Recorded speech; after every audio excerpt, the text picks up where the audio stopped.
No G with a Z, POD, Smoking Guns podcast. We are a podcast that deals with professional football in San Antonio. That's all inclusive. We have it coming out of both barrels with the San Antonio Brahmas of the UFL and then the San Antonio Gunslingers of the Indoor Football League. And that's what we're going to be spending a lot of time on tonight, because if you're watching us live, you see that I am joined not only by my good friends Leo Yamas and RC Woods, but I'm also joined by the man, the boss of the shooting match, the head coach, the general manager, Coach Tom Menas. Coach, what's going on? Glad to be here. Excited being able to talk to answer any questions you all have or any of your fans have, and kind of get you up to speed on where we're at. Yeah, so let's start there. I mean, you reached out to me a couple of weeks ago and said, "Hey, I'd love to come on the show." We've been doing this 3 months now. We've got a couple of months before the season starts and about a month before training camp. And I just want to make sure that the Smoking Guns posse is up to date on what's going on and how things are going. Now, if they want to find out week to week, they can check in with you and Ralph on Branded. Y'all do that almost every week. I tell you this, and y'all don't do that this week because it's Valentine's Day and you're taking a week off. But every other week, you guys do Branded on Wednesday nights. We do it every week. It's just we took this one off because our sponsor needs the room for what they have going on. So yeah, restaurants are kind of busy on Valentine's Valentine's night. Just a tad bit. Yeah. But 3 months in, where are you at? Are you surprised with how much headway you guys have made? This is exactly what you expected? What does this look like? Or what do things look like as far as what you expected and what you've got at this point? Well, I mean, I've had some success, and everyone always asks, what's your formula? Young coaches will ask, veteran coaches will ask, how'd you do this? How'd you do that? And I share it with everybody. It's not a secret, right? We win championships in September and October, and you got to be willing to work every day in the off season to build a team and build a culture, because camp is only a couple weeks long, and you're not building a culture in 2 weeks. You're building a culture over those 4 or 5 months. So it's coaches meetings, player meetings, phone calls, Zoom calls, keeping guys abreast, just picking up the phone and randomly going through your roster and calling a guy up saying, "Hey, how you doing today? How you feeling today?" Getting guys that want to play for you, and then convincing them to play for each other. So that's what the process, and of course recruitment. I'm pretty good at that, and when you win some championships, guys want to play around you, which is nice. And so it drew a lot of well-known guys to want to come here. And then, of course, Don Rackler, I can't say enough about the guy and what he is committed to, which we can get into when you're ready. But, it's been pretty fantastic this offseason. But very typical also. Yep. You said last week, Coach, in a comment, I think, that training camp's coming up next month in March. 30 days, and with all from today. From tomorrow, 30 days. Tomorrow. Wow. So with all the recruiting that you've done, are some of these guys raring to go?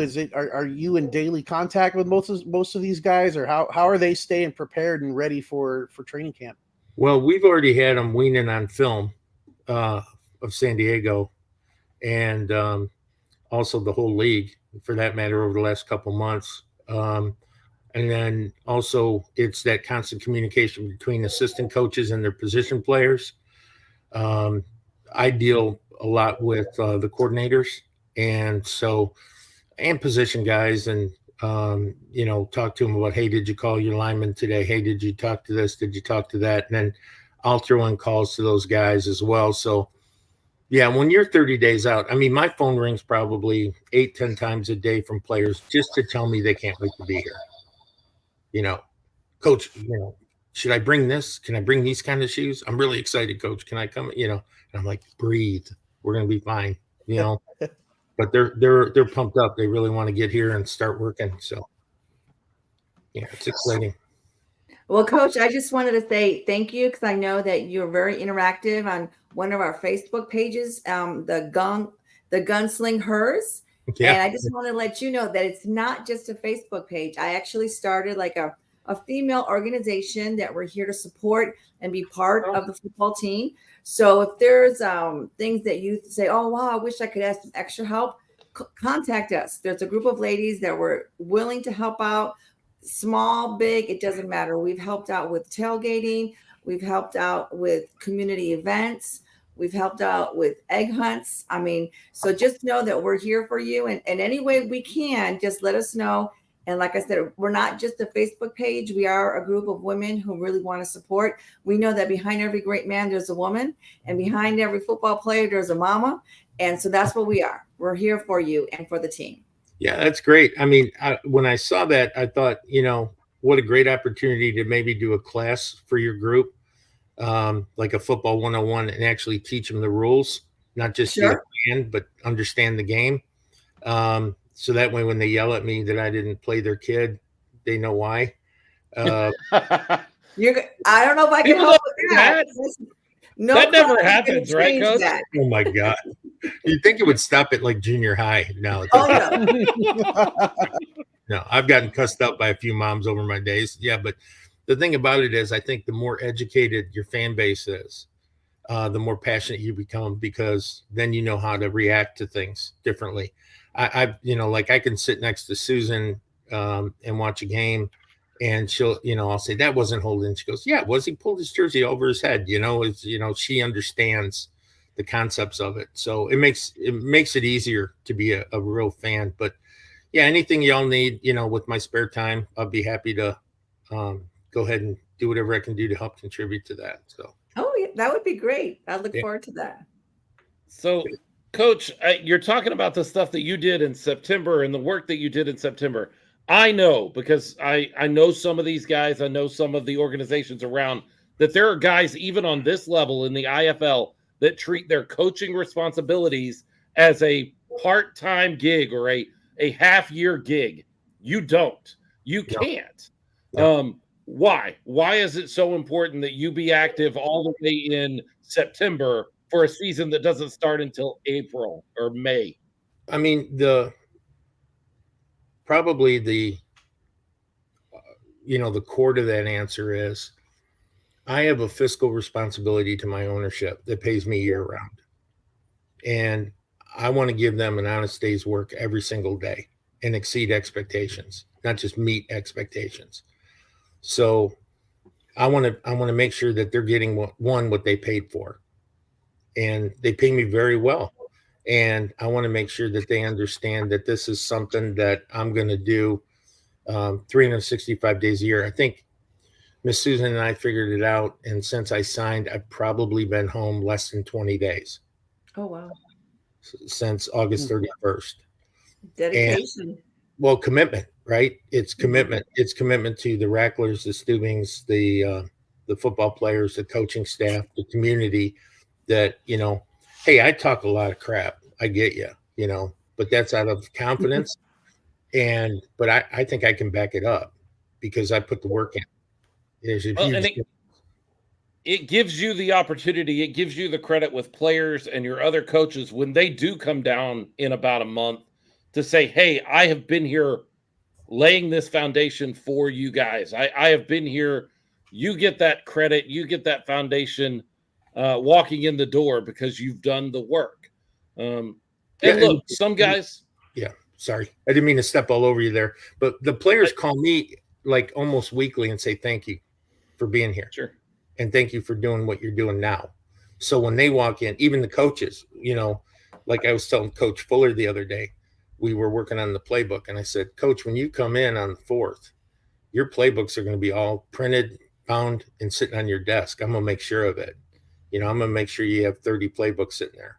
Same thing with McKinney and defense. And I'm worried about getting their offices right. Make sure they have big enough monitors and whiteboards and all that. So when they come in, they see all that effort that went into place.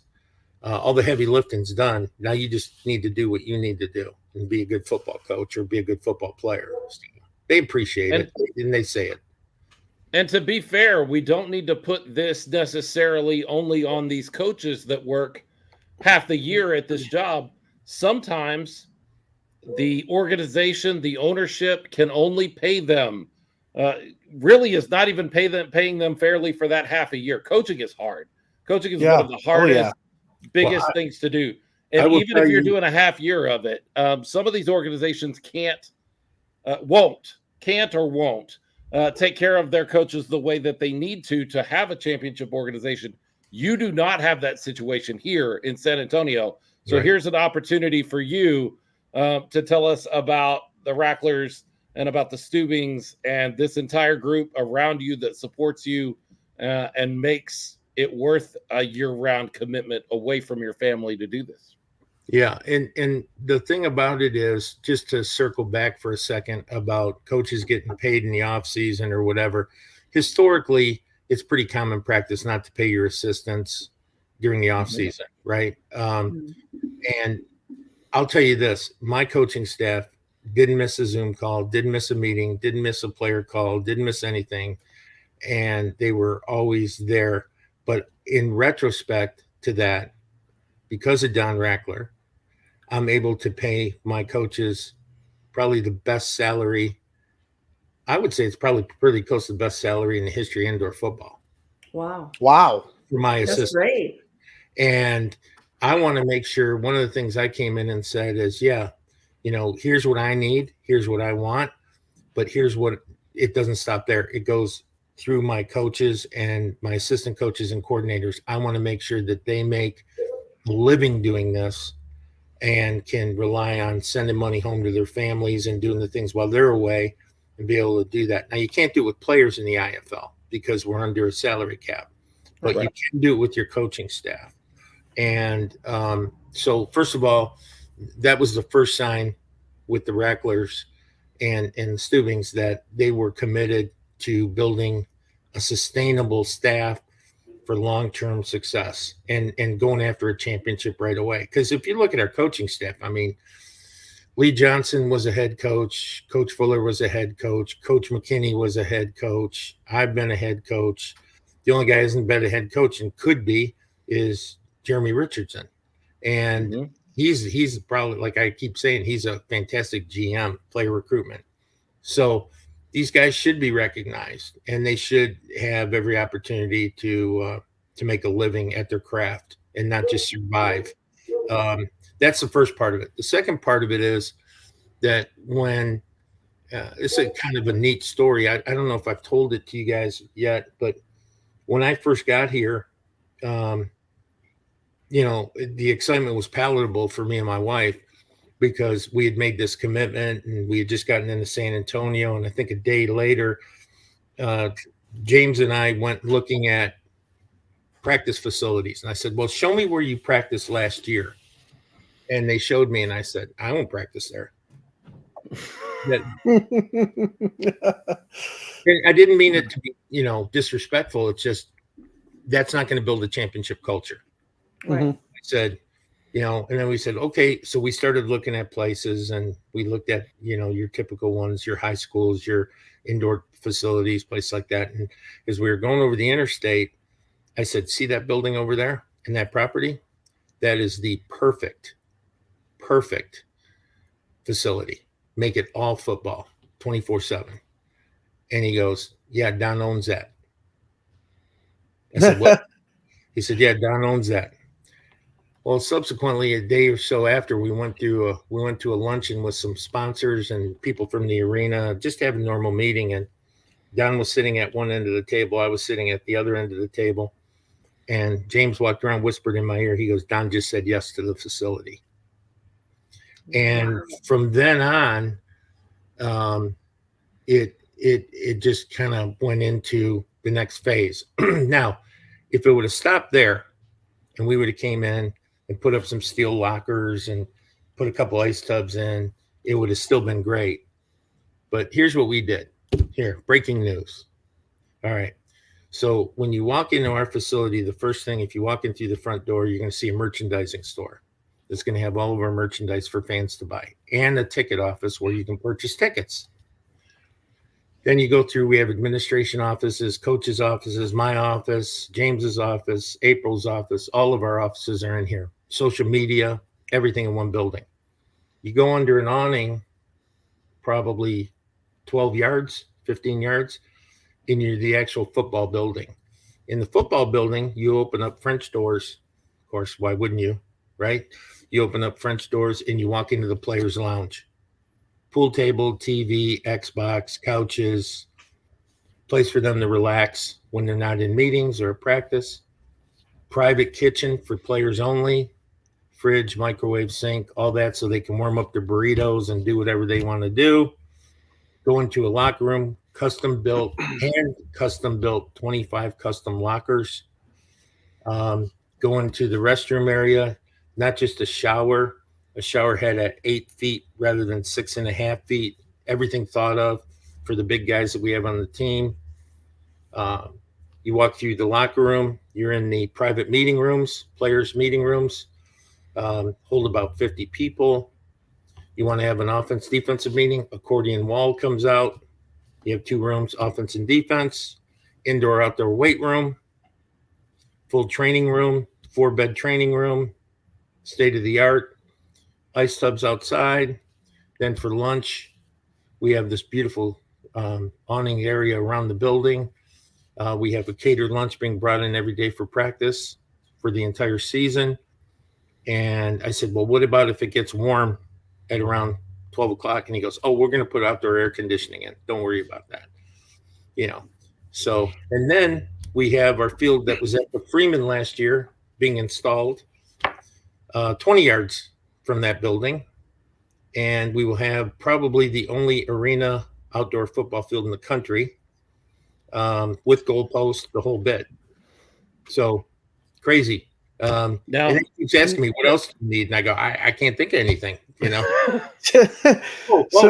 do. Hold on one second. Then he went out and spent $250,000 and bought a brand new football field for the Freeman.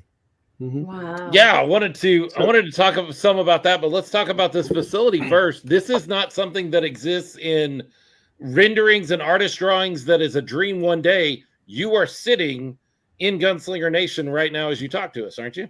I am. And I think, the crew just left about 10 minutes ago that was working in there. The finished carpenters are in there now. The facility will be done probably the first week in March completely. What we're going to do at that point is we're going to have an open house around the time that training camp starts. And then, like I've said all along, I'm encouraging fans to come out to practice. It's going to be open practices. There will be some rules involved, obviously no filming, no this, no that, but you can come to practice. If I change practice, we'll post it on social media and say it's going to be a closed practice today or things like that. So but there's going to be food trucks out here. There's going to be everything for the fans that they could possibly want. And I'll tell you what, if you're a true fan, you only get 8 home games, right? And you get 16, you get 8 on TV, 8 at home.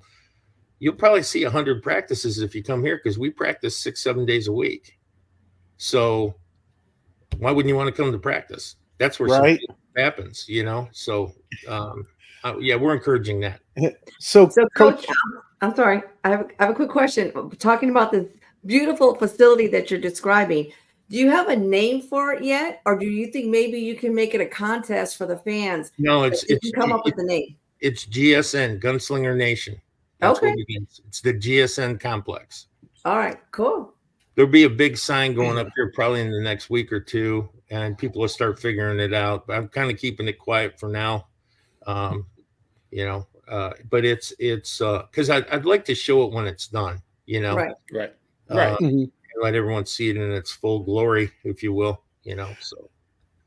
So Coach Menas, for those of us here in San Antonio that have seen this organization from the start, I'm sure you've heard some of the stories, playing in a rodeo venue, in the dirt and setting up the field, players working on setting up the field at last minute before opening game. We called the Blue Monster, the now infamous blue painted turf. Practicing at a outdoor soccer facility, having to climb fences to retrieve balls on kicks, and going in through the back, with a chain link and sneaking it, or not sneaking in, but cutting in through the back gate to get equipment in without having to walk all the way around. I mean, just the growth of this organization over 4 years now. We're with Don Rackler as ownership, and the Stubings. They're in their going into their second full season. 2.5 years they've been with this organization. So all of this that you just mentioned, all this stuff is like night and day, and like just an amazing development in such a short period of time. But that's for us from San Antonio, someone who's been around a few of these leagues and seen some of the facilities and players that what they have access to. How is this organization looking in only its fourth full season compared to other indoor football leagues and organizations that you've seen? Well, you can treat this experience. He could have treated the experience as a rebuild year, right? He could have hired a coach that would have came in and with one lofty goal, just making the playoffs, right? And one of the things that when I was talking to James early on in this process, I said to him, understand, I need a full commitment by you guys when I come in, that we're going to do it a way that you might not be used to because of your lack of experience in ownership. But I said, there's a way to have a winning culture instantly. And that is, you treat players like professional football players, and they will give you a professional football playing experience. If you treat them like indentured servitude, they will act like indentured servitude. Be grateful you got this slice of pizza or this bag of ramens. Really? I had a talk with the commissioner today, and we were talking about another issue. And I said, do you understand we treat these people like they're our sons? And if it's not good enough for our sons, we're sure the heck not going to do it to them. Right? So we're going to always raise that level of servitude towards just doing the right thing. And I want to make sure that when the boys come in, that they feel like, wow. I mean, we've had a couple players stop in and take the tour, and they're like, oh my God. And they're on the private chat, that we have set up for players and coaches. Like, you can't believe this place. Oh my God. Because these are guys that would get in arguments for a towel, or can you please have someone come and get the cockroaches out of my room, or, any of that stuff. This is not only going to be the number one facility in the country for indoor football, but it's also the number one recruiting tool for players in this, because I feel bad for the 15 guys we got to cut because they got to go someplace that ain't like this. Right. And the first thing they're going to say is, well, we had, that kind of thing. And, so yeah, it's going to be significant in the long-term growth and success of the Gunslingers. Practice field is the full field. You're dropping the full field there on. It's the Freeman field from last year. That's great. Speaking of the new field, where did that come from? Like, if somebody wanted to go, is it a brand new field? Is it brand new, never seen before? Brand new, never seen before. Probably has the league's largest logo in the middle. Our logo. I think the logo is like 40 feet by 20 feet or something. It's crazy. Wow. And that sounds great. Well, come on, Don Rackler, bigger's better, right? Yeah. So, right. So yeah, you look at it and you say, what kind of field is it? Well, if you watch the championship game last year, it's the same. It's the same field manufacturer as the championship game. Same one Arizona uses. I think us in Arizona are doing it. And what's unique about this field is it doesn't roll. It comes in square sections. So you don't have that wave and that lippiness. So when you Mhm. stack it flat. So it's state of the art. It's next generation turf. It's coming out of Canada, out of Quebec. That's where the manufacturer's at. They're going to come down and help us set it the first game.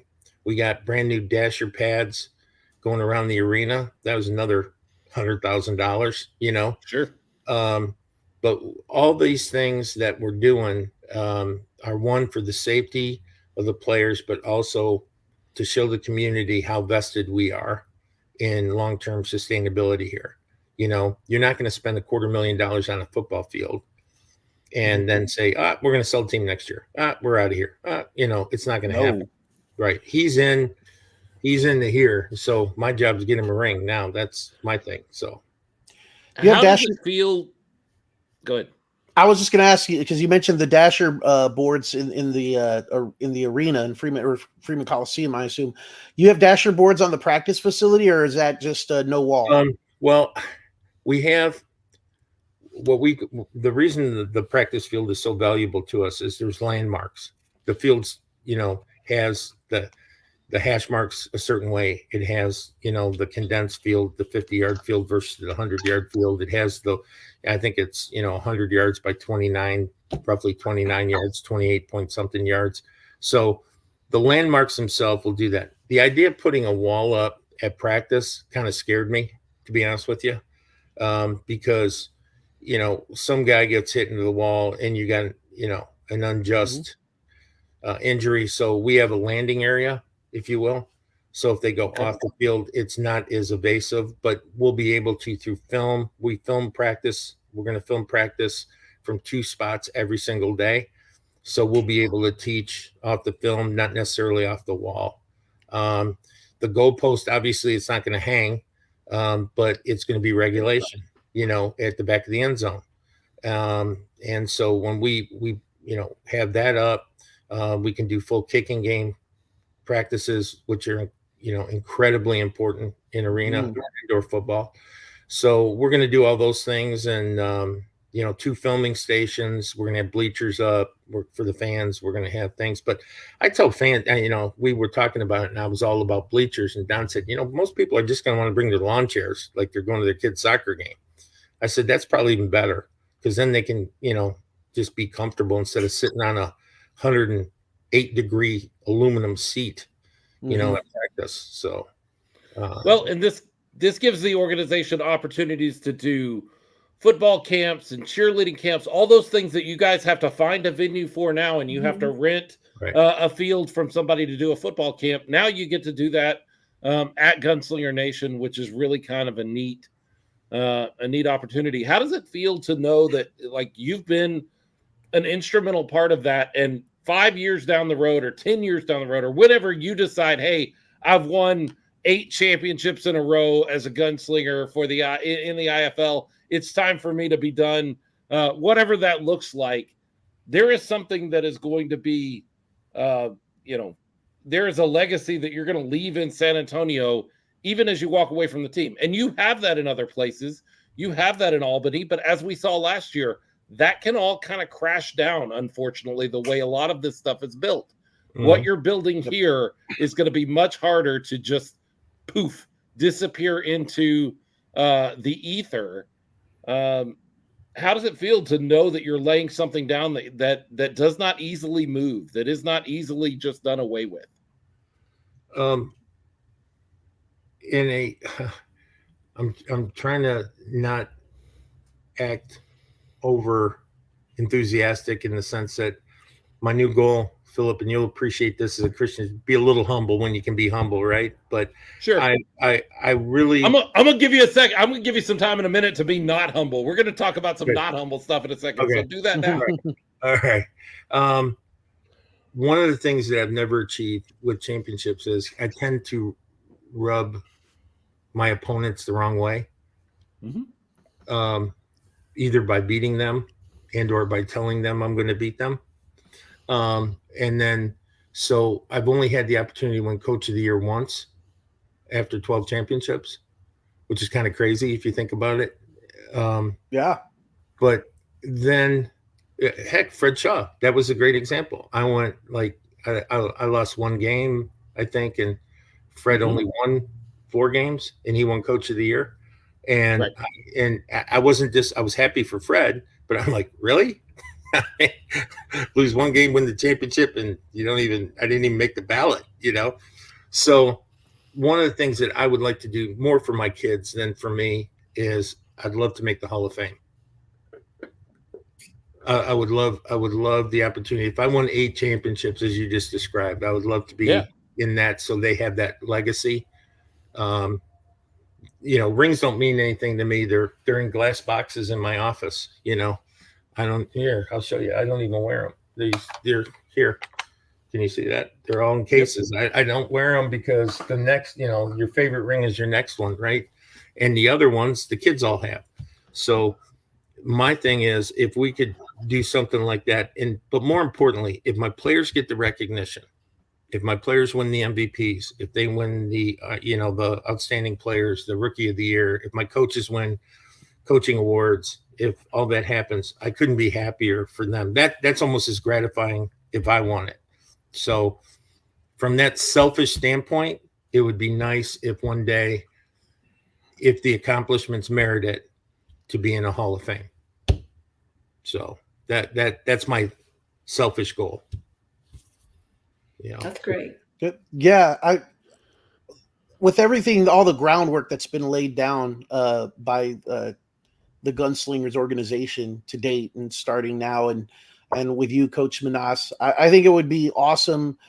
Obviously, an organization needs enough history to do something like this, but where the San Antonio Gunslingers organization itself could have a ring of fame, where you recognize, historic players and coaches, and that would be cool. Obviously, if you're making the Hall of Fame, you're going to be in that ring of fame as well for the San Antonio Gunslingers organization, and that would be special to have as an organization as well. And that would mean that there's some staying power, which we know is the goal. So 100%. I would love to see a Ring of Honor with former players that merit it up there, and coaches. I think that would be a huge testament. I'll tell you a little inside story. So my goal obviously is always to win the championship, right? So I told Susan, she said, well, you're under like really a 3-year contract, right, with the Gunslingers. It's 2 plus the option year.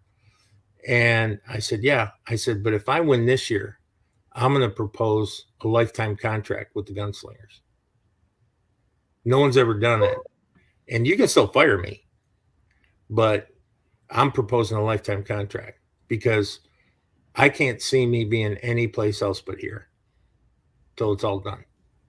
No possibility of a move, to one of the bigger leagues. I got offers already. I get offers all the time. And I say no. This off season, I probably had more offers than I had when I was 35. I mean, I have no desire. Again, Don Rackler is the best owner I've ever been with in the history of my football career, period. No one comes close. There's not a close second. There's him, and then there's everybody else.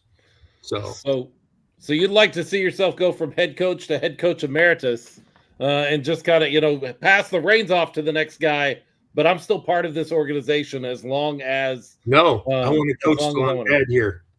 Okay. We'll do it. You heard it here first. No, I'm serious. I mean, my thing is, I could go get front office jobs. I've gotten AD offers. I've gotten all kinds of stuff. Nope. I won't do it until they haul me off.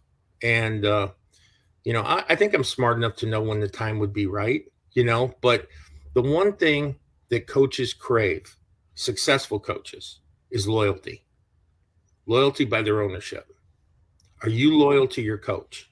And what I mean by loyal to your coach, if your coach is doing all the right things, not if your coach is a schmuck and doing things that he shouldn't be doing, but if your coach is doing what you ask him to do and he's winning football games and he's doing all that, all head coaches want is loyalty by their ownership.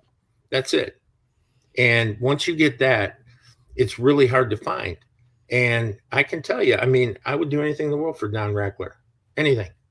And I would love to be here. I would love this to be my last job, and not have another one after this. Take as long as it'll go.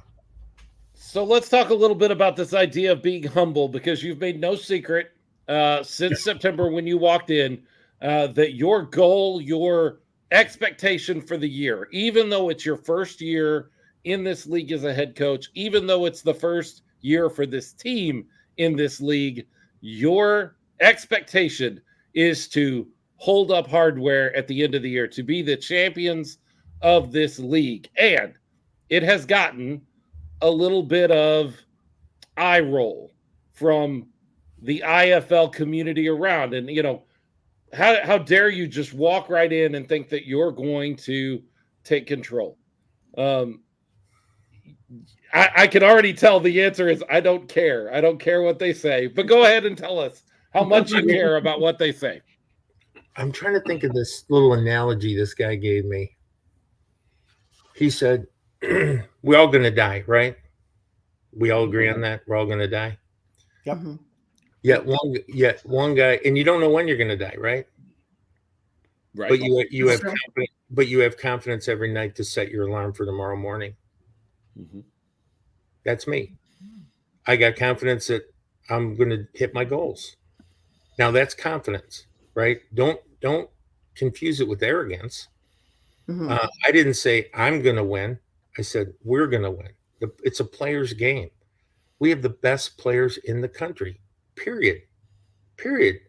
Hey, I'll tell you what. If you end up beating us a game this year, you got to save that ball because it ain't going to happen a lot, right? So my thing is, I'm not betting on Tom Menas. I'm betting on Laquan Murray, DJ Myers, Sam Castronova, Cornelius Lewis, Isaiah Hardy, Vincent Gregory. I'm betting on them. I'm not betting on me. I'm betting on them. And so I don't really care what people think. I really, really, truly don't. I said the other day, we were kidding around on your show. I said 30 points in San Diego. I was wrong. I think it's going to be much higher that we beat it. I do. I mean, I really do. And if they beat us, I'll be the first one to shake his hand and give Coach a hug and tell him great job. But I'm going to go in it like we're going to punch you in the mouth, and it's going to get nasty. And we're going to play within the confines of the rule, but we're going to play to the first whistle, the last whistle, and that's the culture we're building here. And I think that's the problem with a lot of coaches, that they don't want to bet on themselves. They don't want to bet on their team. They want to hedge their bet. Oh, they're a really good football team. We hope we can be competitive. One or two things when you say stuff like that, you're either a liar or you're weak. And you don't have enough faith in your team. So which one is it? And I would rather be accused of having confidence in my guys than not having confidence in my players. And it's just not going to happen. It never will happen. We have been very blessed here in the history of this organization to have head coaches that have that mentality. You talk about setting up a culture from Coach Q in our first year to Coach Fred Shaw in the last 2 years. Every one of those coaches has never backed down from championship expectations, no matter what league we were in. And we didn't get to it in any of those three previous years. That doesn't mean that wasn't the expectation for those guys. And even last year, it got us a little bit of, as things begin to get shaky down toward the end of the year, we got a lot of ribbing from other fan bases around the NAL at the time that were like, you guys thought you were good enough to win the championship. Here's my thing about head coaches in this league or any league. If they're going to walk into the season and not feel like they have an expectation to win a championship, I don't want you coaching a team that I cheer for. I just don't. If that's not your expectation as you walk into the season, go coach somewhere else. Right. Go coach in San Diego. Go coach anywhere else. Don't get anywhere near my team. I agree, but here's the difference, Philip. Coaches that say similar things that I say don't work as hard as I do. Mm-hmm. So I'm sowing my field, man. I'm getting ready for the expectation of it to happen. And, we all know the biblical analogy of the farmer prepping his field for rain versus the other guy just praying, right? Mm-hmm. You got to get your field ready. our field's ready. Like our culture's already there. It's only going to get stronger. One of the things that we do is when the boys get here on the 14th, we're having a supper at the Reckler Ranch. And it's basically to say, thanks for coming. Thanks for coming to compete. Thanks for being a part of this. We support you. We wish you all well, that kind of thing. Then 10 days later, we're going to do the first and only cuts of the year. And then when that happens, we'll have another dinner that night to welcome the team together into the fold as a family. And then once we have the family in place, that's when the real bonding and real work starts, because now the guy next to you in your locker is going to be there until August 17th, and that's the thought. So it's easy to say, it's easy to come off and say, I'm going to work hard, we're going to win the championship and and they haven't done anything in the off season. Like I've talked to players. I go, when's the last time you talked to your coach? Oh, I didn't talk to a coach. Well, when's the last time I don't know who he is. When did you? I don't know. When you guys were born, they haven't sent us out anything yet. And then our guys are like driving me nuts on report date. Can I come early? Can I this? Can I that? And again, I'm not saying our way's better, but it's the formula that's worked to create championship cultures. It's just, it works. It's really, really hard, guys, to play for me. It's not an easy thing. It really is not an easy thing. I expect a lot. I have one rule, and that's be on time, and everything else is an expectation. So do I really have to tell you to put your cell phone in the basket before you walk into the team meeting? That's an expectation. Do I need to tell you not to leave stuff in the microwave? Do I need to tell you to not fight at practice? Do I need to, those are expectations. The only rule I have is just be on time for everything. And that's a hard, fast rule. I charge you by the minute. You're late. But don't ever confuse discipline with punishment. Discipline is just an opportunity to get better every day. It's not necessarily a punishment thing. It's our guys leave our programs, and if they go other places, they make those programs better by what they learned. So that's a big part of it. So thinking about the season, is there a certain team that you're most excited about playing against, and why? Yeah, Jacksonville in the championship.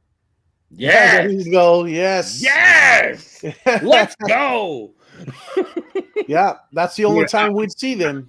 I love those guys. I was talking to Jim Bernier today on the phone this morning, and I said, I got to get that win back from Gibson. It's the only time he beat me when I was playing with that AB team. And I said, I want to get that asterisk taken off that championship where I gave him my quarterback for a year. I let him borrow him, Right? So I love Gibby. Don't get me wrong. I think that would just shut everybody up if the two of us were in that thing, It would be pretty fun. Would be great. It would be really great. And I kind of feel like, and look, we're in the IFL now, so maybe I don't need to say anything bad about IFL or negative about the IFL, but I feel like the IFL kind of puffed its chest out for the last couple of years and like, we're the best league. And their run is the top organization. But talent-wise, I think the teams on the NAL level over the past 2 years were just as talented. Mm-hmm. Well, maybe even more than IFL teams were. I'll be honest with you. I think more so. I had some talks with some scouts and players and recruiters and such, and I said, you would be hard-pressed to find a team like we had in 21, and then in 22 we were even better. And we didn't say it. It didn't come out of Albany, but all the different, talking heads around the country and podcasts and shows and this and that ranked us number one amongst all indoor football. Every league, we were number one 2 years in a row. And we would have been number one 3 years in a row if it didn't implode the way it did. Sure. But I'll tell you what, those teams were so stacked with talent and so stacked with guys that truly could play the game the way on another level. Now, that's not taking anything away from the IFL. There's some great athletes in the IFL. There's some great football players. But I'm saying on one team, to have that kind of pool of talent. So if you notice how I built that team in 21, how I built that team in 22, now look how we're building this team in 24. It's almost like the same model, right? Now, back then you could entice with dollars. We're enticing now with championships. Mm-hmm. So these guys want to play together to win a ring. Right. You know, to hell with the money. They just want to play to win the ring. They want to play together. DJ Myers wants to play with Naquan Murray. Naquan Murray wants to play with, Fabian Guerrera. They all want to play with Sam, right? They all want that opportunity. Same thing's true with our linemen and running backs and defensive players. They want to play together. They want to be a part of a championship culture. Now, the danger in that is when you build all-star teams, you better make sure you did your character check first. So our character check came in first, like it always does, and they passed the character test. Now we know they can play together. No prima donnas, no me guys, all we guys, and they're already showing it. I'll give you something that nobody knows. I'm not going to give you his name because I don't want to embarrass him, but we had one of our elite players call me up a few days ago and says, Coach, I got a little bit of a problem. So what's the problem? Said the NFL guys invited me to pro day and it's on our report date. And I want to talk to you about it. And I said, look, if you have a legitimate shot of making an NFL team, I would never stand in your way in a heartbeat. But I want you to pray on it tonight and let's talk tomorrow. Now, all night long, I was on the phone. I didn't sleep. And I'm calling, trying to, make sure I have a plan B, right? But prayed on it, did everything on it. Phone rang about 3:00 next day. He said, I told him to go pound sand. I'm a gunslinger. Wow. Now, you think about that. If that ain't character, that's a guy who signed a contract. Nothing could prohibit him from honoring that contract. And if he wants to share that story down the road, I'll let him do it. But, I mean, you talk about me getting choked up. I got choked up sitting here in this office that somebody would do that for us, for Don, for James, for the organization, for his teammates, because it could have changed the outcome of the 2024 season. Yeah. Wow. So let's talk a little bit about character. And I want to kind of transition as well to rules, because I've been getting down and dirty with some of the rules in the league. And one of the things that I've noticed almost immediately is that this league has a very, very tight rein on what they call taunting. In fact, I've watched some videos and heard some things from our head of officiating where he has called things taunting that I do not believe are. And I'm a pretty capped guy. Like there's definitely a limit. How do you as a coach handle walking into a league where just celebrating in the wrong direction can wind up with a 15-yard penalty? And those hurt. Like you get the touchdown, whatever, but it still hurts your team. It's still a banked penalty and hurts your team. Right. Think about a couple scenarios. Okay. First of all, every team I've ever coached would have been kicked off the field by now with these taunting rules. Mm-hmm. Yes. I mean, some of my players I've had, and they would have been thrown out by halftime. Okay. Yes. But we've created that monster in indoor football. Okay. That's something that came over time. We let it go for so long that then now when we finally want to be enforcers of it, it's a totally different animal. There's things like when you're on the 5-yard line and your next opponent is 30 yards away and you stick the ball out to show it to them as you cross the goal. That's taunting. Now, if you give that, if you're a DB and you go, no, that's taunting. Really? Okay. I get it. But then some guys take it too far. Some guys will sack a quarterback and do the big lay on and the slow walk up and do all that kind of thing where you're really degrading the guy, telling him he's too short, and you put your hand down Right. like too short to guard you, now you're getting personal almost, right? There's certain things. So I had this conversation with their captains, and I said, the best team I've ever been associated with, ever, had a way of taunting without getting flagged. And they said, well, how'd you do that? And I said, every time you score, hand the ball to the ref, get your guys in a little group, celebrate, and then leave. Hand the ball to the ref and start making your way to the sideline or to extra point. There's nothing worse than playing a guy who's done this so many times. There's no need to celebrate. Like, I'm going to do it again in 10 minutes, so I'm good. I'll just hand the ball to the ref. The other one is if you knock someone on their butt, you pancake them or you sack them, stand up and offer them your hand. I can't think of another way better to taunt than after you smack the guy in the mouth, you offer to pick him up so you can smack him down in a couple more minutes, right? You score a touchdown, you run a post and you score a touchdown, and it's you and your buddy, the other wide receiver. Just do a gentleman's handshake and run off the field. Now, times have changed. These kids are exuberant, right? As long as they're doing it with each other, I got no problem with it. But if you get a silly foul like that I think is above and beyond and should be called, you're going to get fined. You're going to get fined. If you do it enough, you're probably not going to be here. And it's not because I don't want you to have fun and celebrate. Of course I do. I just don't want you to cost us yards. Now, you think about a scenario like this. Okay. Give you a scenario. First play of the game. They defer to us. Okay. We get the kickoff. We go down and score, but one of our guys does something silly. Just does something silly. And they bring the ball all the way down to the 30, our 30. Then they get another 15. So it doesn't matter that we scored. They're going to score in 5 seconds anyway. Right. Now, if you're smart and they get the penalty, what am I going to do? I'm an onside kick. What's the worst case scenario? What's the worst that's going to happen? Yeah. Right. It goes 12 yards. Then I get the 15. Now I got him back, so it works out great. So it affects the football game, right? It truly affects the game. And when you think it's a harmless foul, it's not harmless.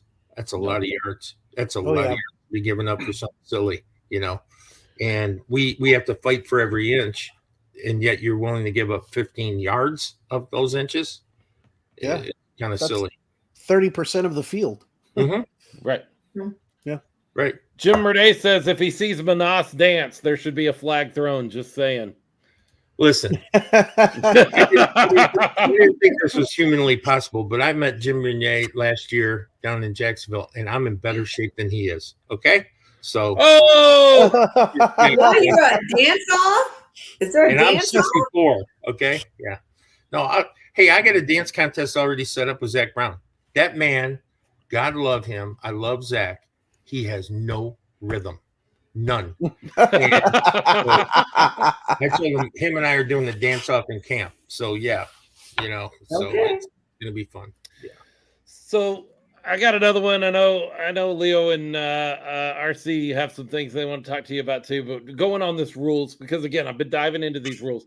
Explain to me, Coach, and explain to other fans, because they're fixing to get inundated with rules on defense that don't make sense. One of the things I love about the outdoor game is that if you decide to blitz 11 people at the quarterback, you can, but you open yourself up for whatever that means on the backside. If you don't get to that quarterback in time, he's going to beat you, and nobody's going to be there to stop it. The indoor game, for whatever reason, puts these rules and limitations on when you can blitz and how you can blitz and whether you can twist and whether you can't. And we're going to have to deal with a lot of that as indoor fans. One of the things that has changed this year is you can blitz. You used to only be able to blitz through the gap between the offensive linemen. Now you can come on the outside as long as you stay inside what they call the alley, which is outside of the feet of the offensive lineman as they set up. It sets up an alley, and as long as you stay in that, so you could go around the side if you want to. Coach, explain to me why it's necessary. I like the risk of I'm going to blitz more guys than you have to block me, but it's going to leave a guy open, and if you find him, you're going to kill me. Why is it necessary to do all of this in indoor football and have all of these extra rules? It's inherent that indoor football was designed to be an offensive scoring telethon. Okay. They wanted scores in the 80s and the 70s and all that. And some new blood came in, like coaches like myself, that said, hey, let's hold them to 30. Let's hold them to 28. We're going to win. Right. And so they still want to make it where it's an offensive game. They've always made it very difficult on indoor football teams to play defense.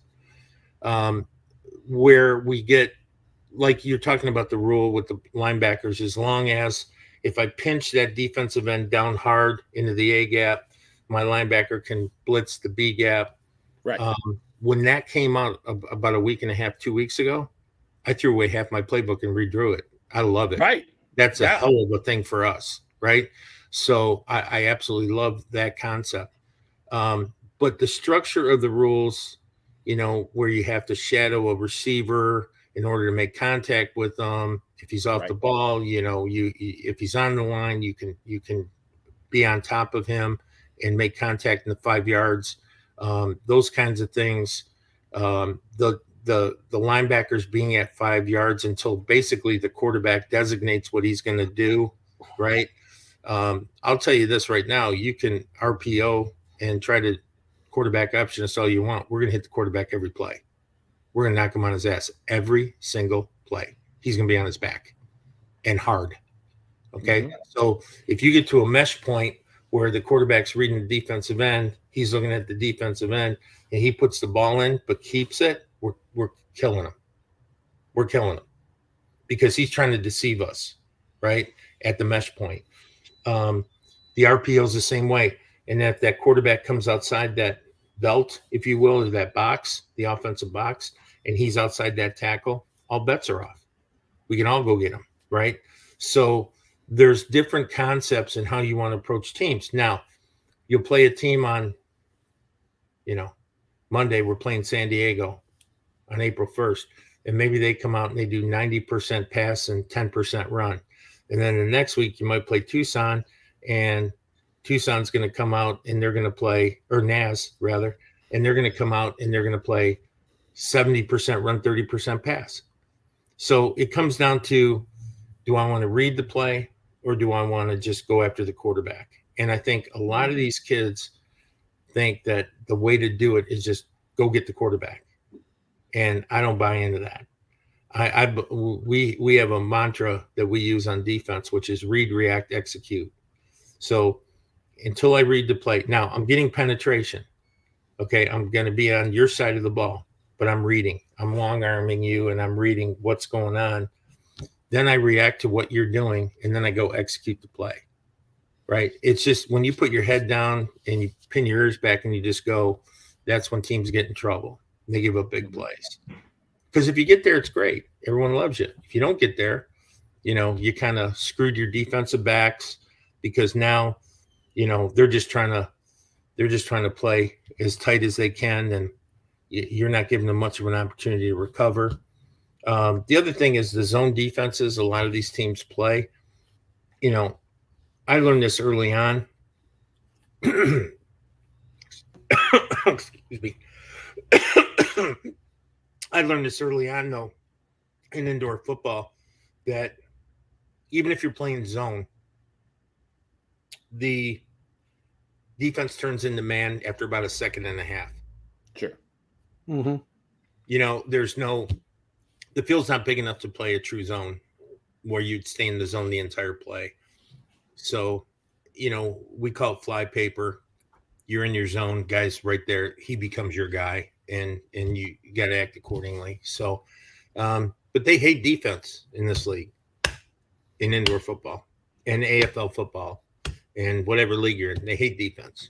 They want quarterbacks to score, wide receivers to throw the ball in the crowd, That's what they want. And that's cool. I mean, because if you have a good defense, you can cut through this thing like a hot knife through butter. You Right. can run the party. Texas Pete says Nate Davis is not a running quarterback. He's an awesome passer, but my old dog can hobble faster than him. That is a rarity in the IFL. For those of you coming from the NAL side of things where everything seemed to be pass, I've noticed in the last few weeks as I've been watching more and more IFL football that almost every quarterback at this level is a dual threat. They have no problem pulling the ball down and burning you for 15 yards. Can't run from your back. There you go. That's the truth. Right. So That is the truth. So look what Bosa did in the Super Bowl for 3.5 quarters. He contained him from getting outside, right?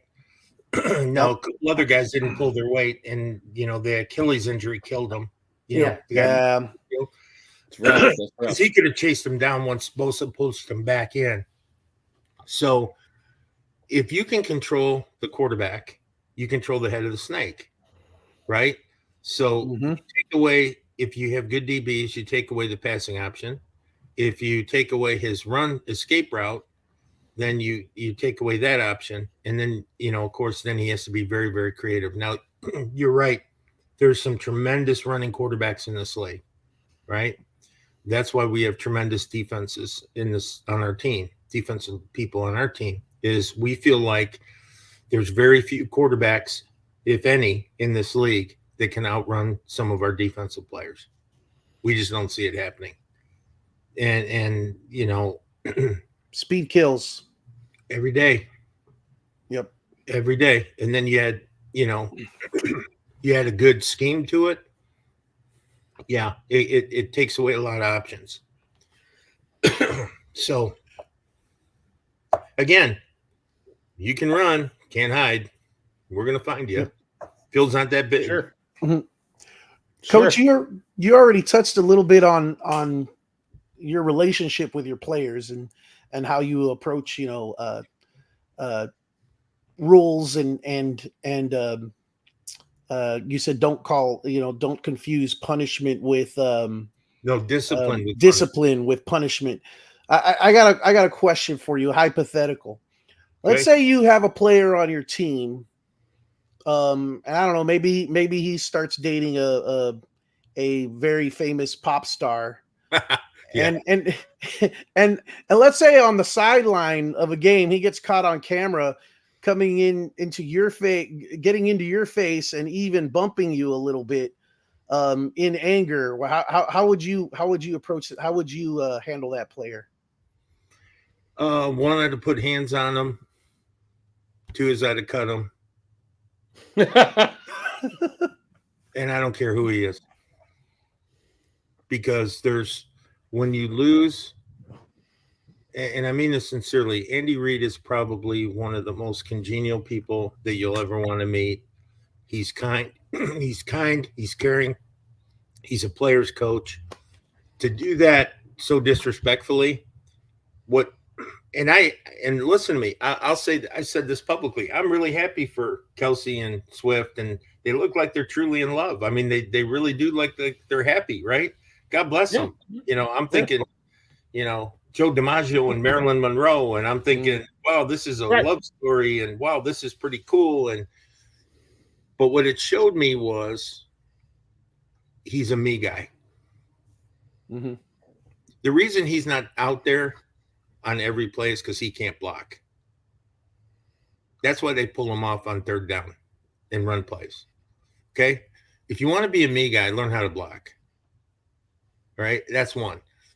Two is, I don't care what the circumstance that early in the game. That's a halftime thing. You do it in the locker room. And you go up to Coach Reid and say, hey, man, I can score. I can get open. I can do this. I can do that. And you go ahead and do that. But to embarrass not only Andy, who did it, shrugged it off like a true gentleman at his press conference. Right. But I got to believe at the end of the day, that really pissed him off. I know it would piss me off. And, Now, Coach, I got to tell you, I stood next to you before we ever knew each other. We had never spoke a word to each other. I stood next to you in the Freeman Coliseum, watched you coach Albany, and was legitimately worried about your health that you were so upset with some AAF with some NAL referees Those throughout that clowns first that you game. had, God almighty, those guys were clowns. Let me tell you what. That was the worst. Hey, I'm not kidding you. In the NAL, me and Coach Gibson were the only two guys on the rules and rules committee, right? Sure. So conduct and rules committee. Kind of shocking with what he did with the ball, but you know what I mean. Okay. Hey. But we knew the rules emphatically. That's why the league and the owners voted us as the two guys to do that. Okay. I literally went up to the head official and I go, "You're so wrong." I said, "Do you understand? You're wrong." I said, "That's not a rule that the jack can only stay here. The jack can go from this wall to this wall as long as he stays in the 5 yards." I said, you don't know your rules. And he said, "No, you're wrong." And so the whole first half, he gave up I remember this. He gave up like 3 touchdowns with this baloney, right? So I made him call Siegfried.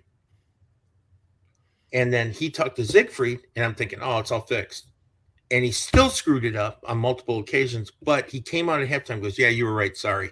I said, "Listen, do you understand that this is how coaches get fired? This is how we lose careers because of you guys. Now, if I'm a bad coach, just fire me. But if you're making it so I can't win because you don't understand the rules, I got a real problem with that. Yeah, I broke our headsets that day. I remember. I'm not kidding. I was standing right there. You probably don't remember me. I wouldn't remember me either, but I was standing right there between the teams in that open area of the end zone. And I'm watching you through that particular moment that you were talking about, where you told him he was wrong. I heard you. I think everybody in the Freeman Coliseum heard you. And I was legitimate, like you were worked up, and I was legitimately worried about your health in that moment. You understand getting passionate about what you're doing. So something like Travis Kelce, I think you're right, by the way. You don't go and waylay your coach in the middle of him. He's coaching. He's doing something else. He's got another part of this game on his mind. That's not the time or place for it. But you do understand, I'm sure, Coach, the passion and where that comes from, don't you? Yeah, lack of discipline. That's where it comes from. Because you want to see, I could even let that sideline thing crap go. Did you see the trophy ceremony? No, I turned it off. I turned it off. As soon as they scored, I turned it off. All right, so I encourage you guys, go to the stage. They interviewed Andy, then they interviewed Mahomes, then they interviewed Kelce. Kelce made such an ass out of himself that they were showing Swift, and she's like, "Oh God," he was screaming, he was singing. He wanted to be. It's about me. It's about how loud and obnoxious can I be? And that's when I kind of just said, okay, I'm washing my hands with this dude. Okay, I'm done because I don't know what happened to him between last year and this year, and I'm sure it has something to do with the skirt. But the way he behaved was just so poor all the way around.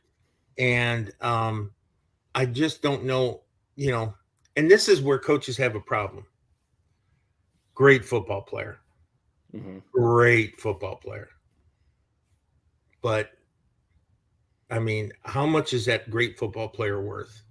I can tell you stories in the last 4 years where we've had great football players, and I've had their coordinators come up to me and say, "Please cut them."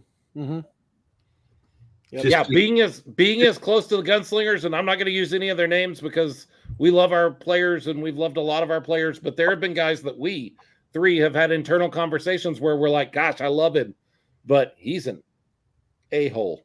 Yeah. I mean, there have been those guys. I love what Lou Holtz said. They said, "How do you motivate the unmotivated? You cut them." Right. Done. I mean, there's thousands of football players sitting at home right now that call me. I get literally 100 a month that'll call me and say, "Coach, I want to come play for you. I want to come play for you." And they're good enough to play for us, but don't have jobs and are sitting at the couch or working at UPS or working at FedEx or working at Amazon. And I tell these guys all the time, don't get too comfortable here. Because especially with everything we're giving you, Right. the expectation is very, very high. If you don't reach the expectation, someone will gladly come in. And I'm not talking about you had a bad practice. I'm not talking about you had a bad game. Hell, man, I had more bad games than anybody. I'm not saying that. I'm saying if your character starts creeping out that isn't what you said it was or put out there, there's no reason to keep you around, because just like a cancer cell, one cancer cell can kill a person, and it can kill a football team. One guy in the locker room. That's why I always pick captains. So when I signed DJ, I signed him as a captain. Okay. When I signed Sam Cashinova, I signed him as a captain. When I signed Cornelius Lewis, I signed him as a captain. Now, those three guys at the end of camp will get the opportunity to pick the fourth captain. I'll have no say in it. I let them pick it. That's how much I respect their leadership. Okay. So those guys will handle everything up to 30,000 feet. We have that 30,000 foot rule, right? So player comes, he gets into a scuffle on the field during drills. That's a 10,000 foot thing. Position coach will handle it. Player comes in, dozes off in film meeting. Okay, that's a coordinator thing. That's 20,000 feet. Player no shows for practice, no call. That's a 30,000 foot thing. That comes to me. You don't want to get 30,000 foot things, because there's either one or two things are going to happen. You're either going to get that second chance or you're gone. And if you don't have the right explanation, probably you're gone. But if you know that going in, then you really don't have an excuse. Listen, I didn't have the most historic playing career by any means. I've been blessed. I got an opportunity to go as far as I did. But when I started playing when I was 5 years old, and I quit while I'm still in football, so I'll be 64 this April. Okay? I've never missed a practice, and I've never been late for a meeting in all those years. So can you imagine a guy coming up to me and giving me an excuse for being late? How I'm going to respond? I've done it for over 50 years. You've been on the earth a minute, and you're already developing bad habits. So the expectation is very high that you have to have take care of the little things. Big things are easy. Take care of the little things, and a lot of people don't want to do the little things. They think it's too time consuming. They think it's too much effort. They think it's, those little things win championships. Yep. Is your shirt tucked in? No. Right. It's not. I'm sorry. No. You know what I'm saying about players, Yes. right? Yeah. Did you mean to take the extra towel home for your car ride from the practice facility? Right. You know what they call that? They call that stealing. But no one ever calls guys out like that because they don't think it's big enough. But yet it is big enough, because you had those little things and they're big things at the end of the day, Yep. There's some guys think that their name is big enough that they can get away with those types of little things. I can all tell you about what, character. there's nobody in the NFL who's an MVP that's bigger than doing the right or wrong thing. There's nobody. There's nobody on the planet there was one guy. That's it. And other than that, everyone else falls short. So why in the world would you keep letting people do things that you want to know how we got woke? That's how we got woke. So I'm looking at the schedule here, Coach, and I got to talk to you. I got to find out, because you connect with the league. I talked to the commissioner, but I don't have a connection with the league like you do. Why do they not like you? You start your season on a Monday night at 8 o'clock our time, 6 o'clock their time in California. You play the San Diego Strike Force. You take a day to travel, because that's usually what you do, is block out a day on your schedule. So the second is gone. 3 days of practice, maybe. Two. And then you're taking on the Northern Arizona Wranglers here in Freeman Coliseum for the home opener. Who exactly at the IFL have you already ticked off that gave you this schedule. Think about this. First of all, we play 5 games in April. Now, what you didn't talk about is then the following week we play on Thursday. You do? Right. Yep. No, I'm sorry. No, you play on Friday and then you play on Thursday. Oh, yeah. It's Friday, stair steps down. Yeah. So someone asked me, they said, what do you think of the schedule? And I said, I love it. Because what possible excuse can you have when we're 5-0 on coming out of the first 1st month of this? Yeah. with that schedule? And, we just say, yeah, right here, buddy. Okay. Because they don't want us. Listen, they don't want a team to come from. They wanted us in this league badly. Sure. But they don't want us in this league that badly, like where we went. Right. So, hey, we've got flights. We do this 2-week away game thing. Right. So we're beat up. We're going to be sore. We're going to be tired. And then we got to go to Mass. So we go to Mass and we have a game. Then we got to fly home. And then right after that, we got to fly to Arizona again. So we have probably a combined 8-10 hours of flights in less than 10 days, less than 7 days, right? So 8 days.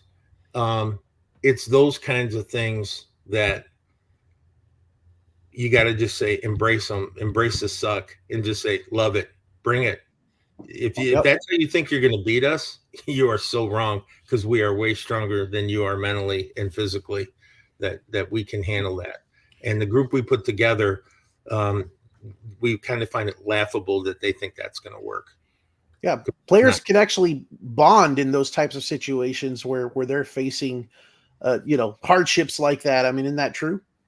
Leo, you're going to love this, right? So my buddy, I had a friend that worked at the Toronto Sun. He used to cover me when I was with the Argonauts. And he used to say that no one ever writes a story about something good. They don't ever say, hey, plane lands safely at Toronto Airport. They always make it where, as the plane was landing, the tire started to deflate. No, it didn't. It just the compression of the weight of it, and yet, and somehow miraculously they were able to stop and make their turn and this and that. So I always tell the guys, these make the best stories when you're old. Adversity makes the best stories, because that's a story. Hey, we had a 2-week layoff and then we flew first class and then we did this and we ate, we ate caviar and drank cocktails all the way to our next game. No, we were in a Southwest flight that was crowded and our big guys were in the middle seat and this and that. Coolest story ever was when we came here. We came here and it was like, I can't tell you how much I hated coming here. Because I really hated coming here because before the Racklers got involved, it was really tough. It was really, really tough to come here. So we ended up having a flight. We were flying out on a Friday and the flight was scheduled to leave at 4:00 and we were going to fly out of Newark, I think. Or no, we were flying out of LaGuardia. And bus got there at 2:00. And on the way, a brand new bus broke down on the highway. Our brand new bus. It was about 100 degrees. No air conditioning. They couldn't turn on the thing. And we sat by the highway for an hour and a half, 2 hours. Then we get to the airport just in time, get through an hour and a half of security, get to our gate, and they postponed our flight and a big storm rolled in. And then they had us scheduled to leave at 7. And then they had us scheduled to leave at 9. Then they had us scheduled to leave at 11. Then we left at 12:00. And we arrived in San Antonio, I think around 4:30, 5:00 in the morning. And then we were going down to baggage. We were obviously the only people in the airport, right? And I hear Nick Hague start singing as loud as he could in the airport. Something like, we're coming to whoop your ass. We're coming to whoop your ass. Da, da, da, da. And we got all these people following us, and it was crazy. And we're going down these corridors, and these guys bonded like you wouldn't believe through all that adversity. Get to the hotel. Hotel was horrible. Check in. Oh, by the way, we changed your game time because something's going on at this other arena. You're now going to play at 11:30 in the morning. And then we ended up having pregame meal was breakfast at Golden Corral because everything got screwed up. Oh God. Oh yeah. And then we had breakfast. We had breakfast, and then we showed up for the game, and we did all that. And yet, you're right. Adversity is going to come at this level. So what I always tell the guys is, I'm going to give you an NFL experience. We may not have the budget, but you're going to get the experience. So we really, really, really take to heart travel, food, lodging, all those things. So, yeah, you may not get a, $100,000 check after the game, but what you're going to get is you're going to get treated like a professional football player, and that's what I want for him.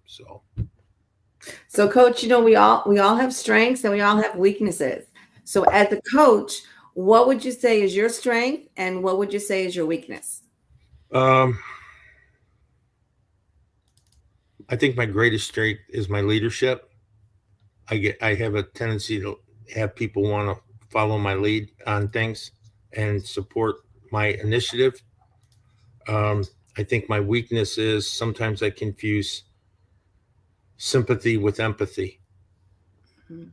And I would rather be empathetic to a person, which is, the philosophy of don't give a hand out, give a hand up. Mm-hmm. Right. And I think that's pretty much, sometimes I get over emotional and I do too much for people, and that comes back and bites me. And because I try to be sympathetic of their situation rather than just help them get out of it, rather than just fix it for them. And I gotta be better at that. Well, I know some people take advantage and they see kindness as a weakness. So, I think that's also true. That affects a lot of people. Yeah. And I've had players, it's funny because I have players that have families that get caught in a financial situation, let's say, and they won't come to me, but I'll see it on their face because we're close. And I'll say, "Are you okay? Coach, I don't know what I'm going to do. I got to this, I got to that." And I said, "Here, let me just give you some money. I'll loan you some money, or I'll just give you some money and you take care of what you need to take care of. God's been good to me. Let me help you. I want to do this." Sure enough, that guy came into my office the next payday and he said, "Here, Coach, I got your money for you." I said, I gave it to you. I didn't loan it to you. Right? Because if you give it back to me, you're going to be in the same hole 2 weeks from now.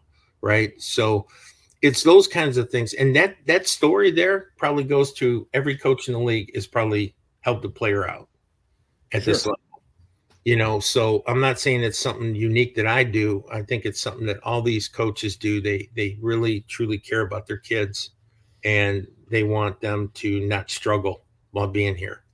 Yeah, this is a hard gig, man. You're away from your family. First day of camp, here's exactly what I'm going to tell the players and the coaches. If you aren't working football every day you're here, and it's 100% of your focus, then you're cheating on your family. Because I promise you, your wife is cutting the grass, doing the groceries, taking care of the kids, doing all the stuff that you could do, and she's doing it on her own. So you're cheating on her. If you decide you want to go out and just get drunk, or you decide you want to go lay on the couch and watch reruns all day on your day off, it's on you. You're cheating on your family. The same thing's true with the coaches or the players. If you have a loved one at home and you think this is a vacation where you can act the fool and fornicate and do all those other things, you're wrong. I'll cut your ass. And when they say, "Why'd you get cut?" I'm going to say, "Because you cheat on your family." Now, I hold that same code of conduct to me. And I tell my players on the first day, if you ever see me behaving like that, here's Don Reckler's phone number. Call him. Because I'm going to lead you by example. And if you're not working on your craft, if you're not staying true to your family, then something's wrong. You don't deserve to. I can't tell you at this level how many coaches get fired for just being idiots. They just decide, "Hey, this is like a little mini guy's vacation. I get to be one of the guys. I can drink and do all this and do all that." You will never. I told Don Reckler this the other day. I said, "You will never see me after a game." I said, "I'll do the interviews. I'll do that. I'm going home. I'm watching film, getting ready for the next week. If you ever see me out drinking, fire my ass." I said, "I should never be drinking with the players. I should never be hanging out with them. I should never be hanging out with coaches at some bar and just buying them liquor until they can't think straight. If you ever see that, let me know, because again, one, I'm cheating on Miss Susan by doing that. And two is I'm not giving you your day's work that I promised you. I'm not giving that to you. And I think he really respected the fact of that. Now, we make it to Vegas, I'll be on top of the sphere. Probably butt naked. Yes. Now, Coach, because the seasons are going to run concurrent, I realize you're not going to be able to pay a whole lot of attention, but we don't just cover the Gunslingers. We're going to cover the Brahmas of the UFL. Are you going to take an opportunity at some point if we have a game lineup behind you guys on the schedule where it's on your off day? Would you actually go over to the Alamo Dome and take in a Brahmas game and be interested in football fans that are maybe not aware of the Gunslingers yet? Try to Yeah, I wouldn't take that in. Yeah, I probably wouldn't go and even wear Gunslingers gear. I'd probably just go as a fan. That's their show that day, right? And I'm a big fan of Wade Phillips. I know some people may not be. His tenure as a head coach, I guess, is questionable as a head coach. But I'll tell you what, he is one of the greatest defensive minds in the history in the 3-4 defense. That no doubt. And he taught me. I won championships in his 3-4 defense. And I actually got on this thing one time. It was one of these things. If you want to hear Wade Phillips talk and and I got on it, and the thing ended, and I kept asking him questions. He said, "Well, let's just go to a private chat," and we ended up in a private chat for like 3 hours. And he was helping me with 3-4 defense at the time. And that's when I was in college and coaching college ball, and we decimated people with this 3-4. He's a good guy. He's got the pedigree, he's pretty easygoing. I think these guys, it's just the thing that ticks me off. God love him, but what is he, like 75, something like that? Something like that, yeah. Right. And you look at some of these guys in their mid to late 70s that get these USFL and UFL and XFL jobs. And I get what the league's trying to do is give name recognition. But do you know how many good coaches that would be a great developmental league for? Get the coach that's an OC that's never been a head coach and let him cut his, leather on that, job. I think ultimately if they could get one of these spring leagues to sustain, that will end up becoming what happens with it. Right now, it's just about we need names because we need to sell to fans that they want to come see Wade Phillips. And how did that work out for you? It doesn't. I'm not saying it's the right strategy. I'm just saying that's the strategy. I had a guy who is very, very smart football guy. And he said to me, he goes, that wasn't a merger. That was a bankruptcy. He goes, they lost $122 million last year. He said, and then you pull 4 teams here, 4 teams there, and you try to make it work another year. Man, if you could lose $120 million and you're on Fox and you're on all these TV stations, what did we learn? We learned that TV contracts are not necessarily this be-all, save-all of football. What's the be-all, save-all of football is, a Wade Phillips winning a championship in San Antonio would be huge, right? But what does that do for the other 7 teams? It doesn't do anything. Mm-hmm. I think because, all right, we're a boutique market. Like we're, I don't know, we're the fruity water. We're not just regular water. We're something different. Okay. Mm-hmm. When you just get done with the NFL yesterday, and then in a month, you're watching pretty much the same game with guys that didn't make it to the NFL. But isn't there room for a developmental league? Look, one of my favorite things to do is to go to minor league baseball games. Philip, the developmental league for the NFL is called the NCAA. Don't you think that there are guys that come out of the NCAA, that come out of college football, wind up in the NFL for whatever reason, an injury, just not the right fit, don't make it there, that really do have the talent to be on the pro level? Oh, sure. There's guys right now sitting at home that are on the couch that are better than probably 70% of guys in the NFL. Mhm. NFL is not based on talent. NFL is based on opportunity. Right. Mhm. Did I get an opportunity to show what I can do? Did I get an opportunity to have my coach refer me right? Did I have a good pro day, which is a track meet, which means nothing, right? Did I, did I get enough starts in my senior year to merit a workout on a pro day? All those things come into factor. It's the thing that's so crazy about it is I think there's an opportunity to have, I would rather see, rather than a developmental league, I would rather see a half a dozen national combines throughout the United States run by the NFL. And not the combines we have here. I'm talking about the practice days at the Senior Bowl, how those used to be. More guys got signed draft choice, bumped up in the draft choice during passing drills, okay, at the Senior Bowl. That's how Eric Fisher went from a number 3 to a number 1 at left tackle, was what he did as soon as he had a great practice, they all went, oh, damn. And he never did anything after that. He said, I'm not going to combine now. You see what I can do physically. I think that you could do physicality combines where you could show that, which could be kind of construed as games. All right.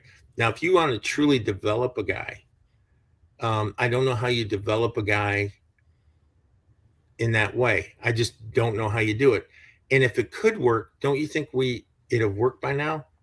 I mean, it's been 100 years. I mean, it's kind of, it's just, they pour so much money into the NCAA. They pour so much money into scouting. They pour so much money into the analytics of things that I just don't know if it's for profit. I mean, you think about it. Do you honest to God think, and God bless them, I'm just my opinion. Okay. This is why I don't want Coach of the Year. Right. Okay. Sure. So just my opinion is that do you honestly think The Rock started the XFL because he's worried about Johnny not getting his chance in the NFL? Or do you think he saw it as a potential profit center, and maybe a little upcoming since he got cut for Calgary when he tried out? Do you think it's that, or do you think it's the old spring league when he left the spring league and he left all that debt and everything in the $20 million lawsuits and everything else? Do you think he did this so he could help young men achieve their goals? Or do you think he saw it as a profit center? And I can tell you, I've got guys on my team that played in that league last year that will tell you horror stories.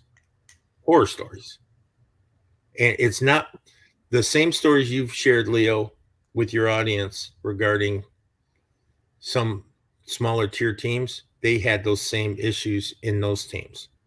They've had the same. They just are really good at not letting it get public. And, you got coaches there. Some are there because they're on their last leg. Some are there because they just want to get back in the NFL.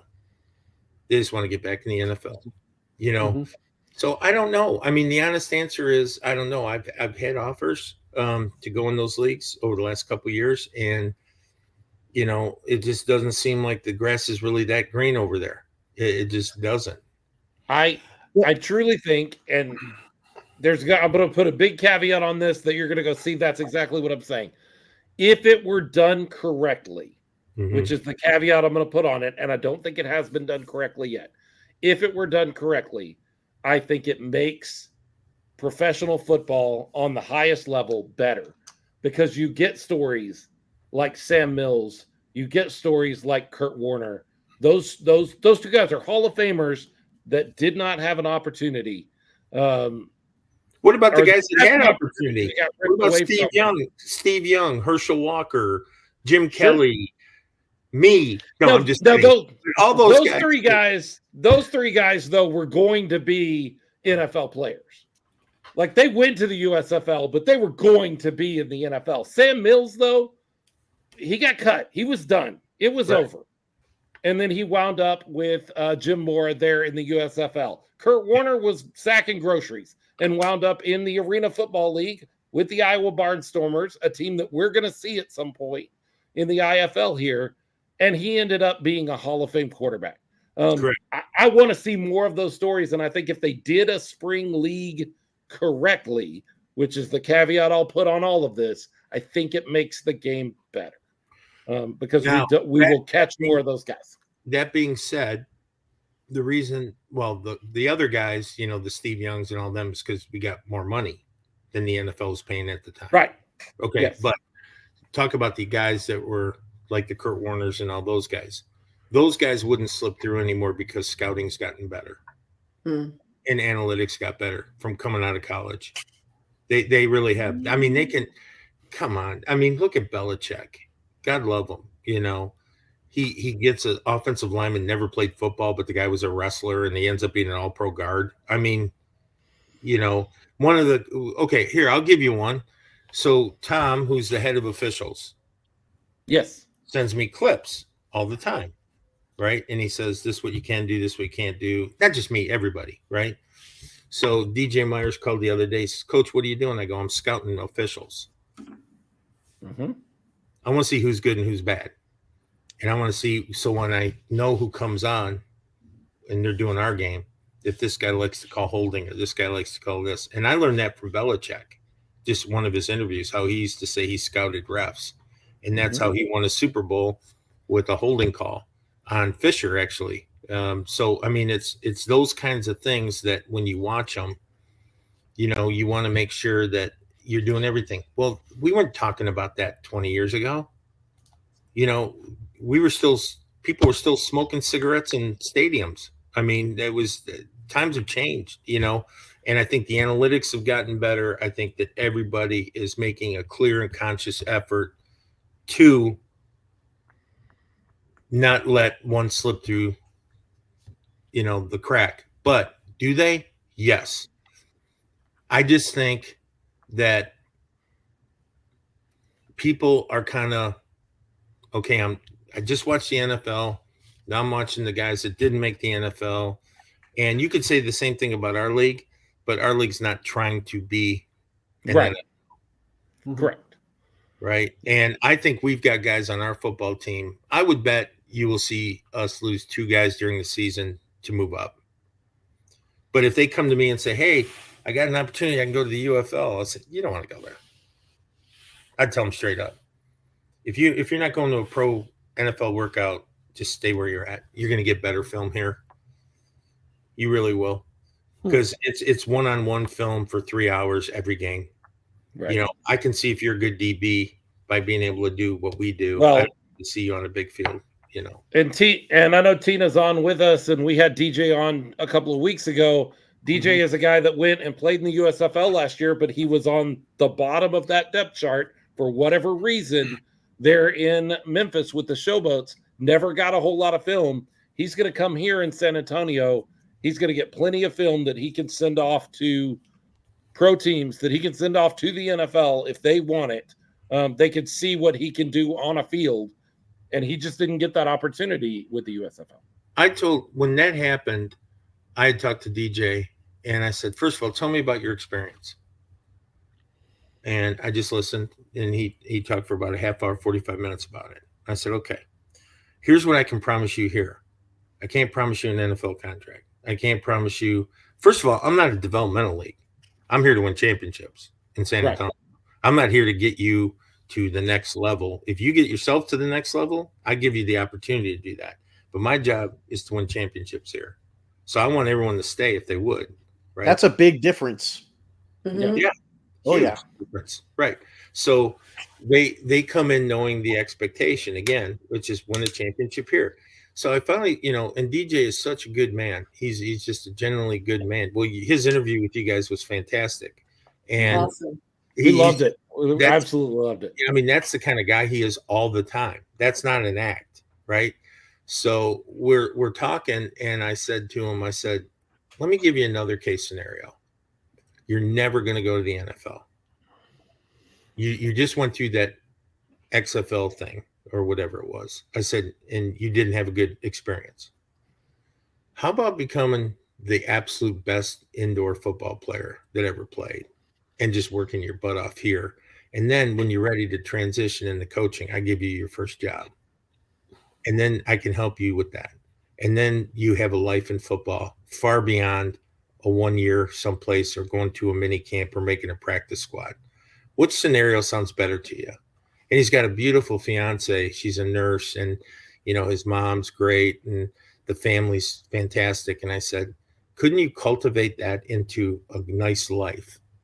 I said, that's what I did. I cultivated it into a nice life. When you quit looking at what ifs and you start looking at what haves, I think you're going to be much happier. And I think that's the biggest expectation when I talk to kids is they come in, oh, coach, I'm coming. If a player says this to me during recruiting, yeah, I just want to get good film. I just go, okay, take care. Have a good day. Click. I want to hear, I'm here to win the championship. I'm here to be a part of the organization. I'm here to be a part of the family, part of the community, and everything. And when they say that, I think they got a better chance of moving up by not putting it out there the other way. Because, I'll tell you what, when the USFL came out back, the director of player personnel tried to steal more of my players in Albany than you can shake a stick at. And he used to say to me, well, just throw out their contract and send them to me. I'm like, are you nuts? What are you talking about?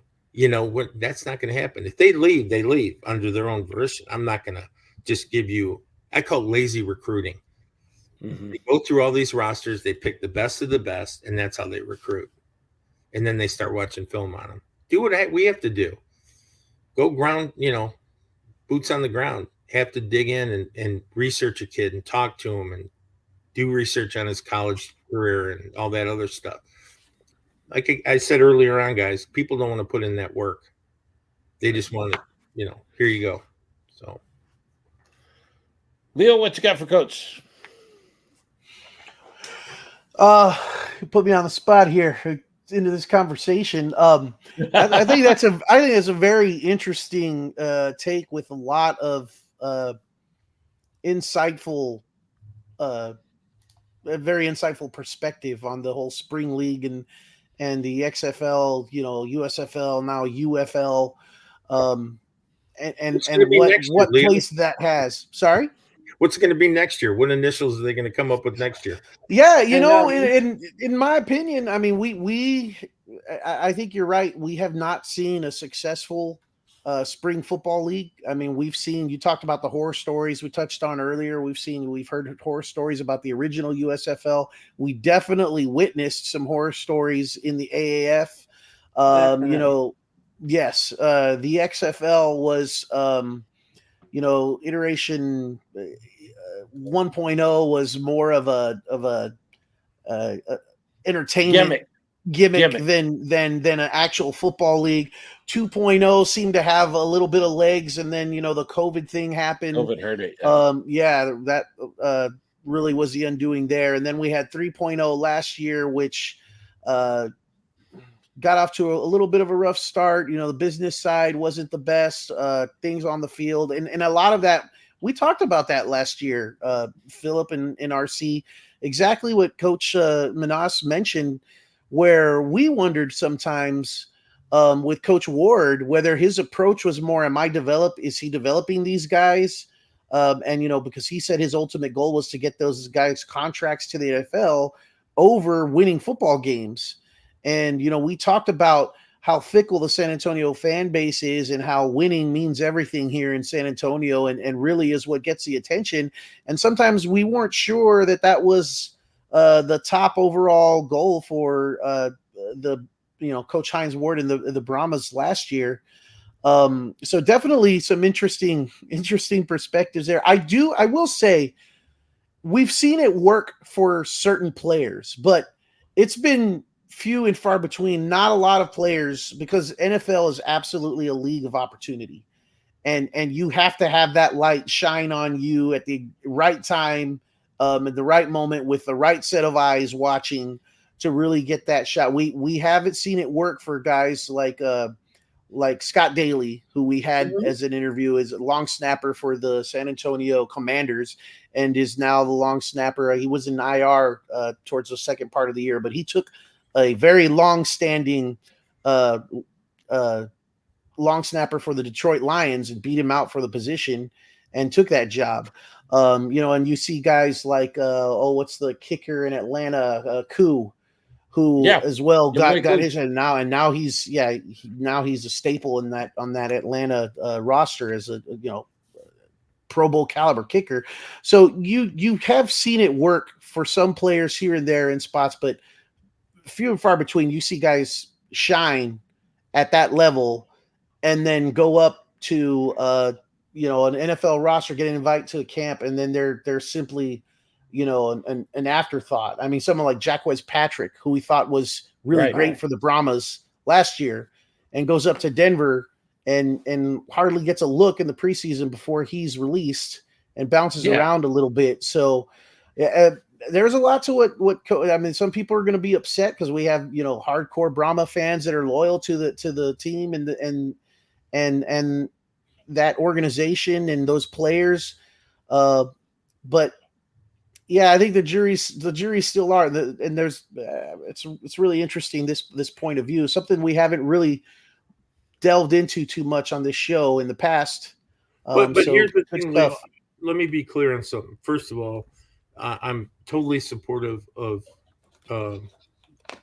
everything that the Brahmas are going to do this year. I'm totally supportive of that.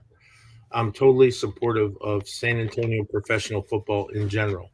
I saw a comment someone made, hey, that's not true for me after the NFL. I can't wait to see my Brahmas. Yeah, I get it. Okay, you're one of 30,000 people. Right. Okay? All right. Now, if 30,000 of you feel that way, pack the Alamo Dome, support this football team, and God bless you, right?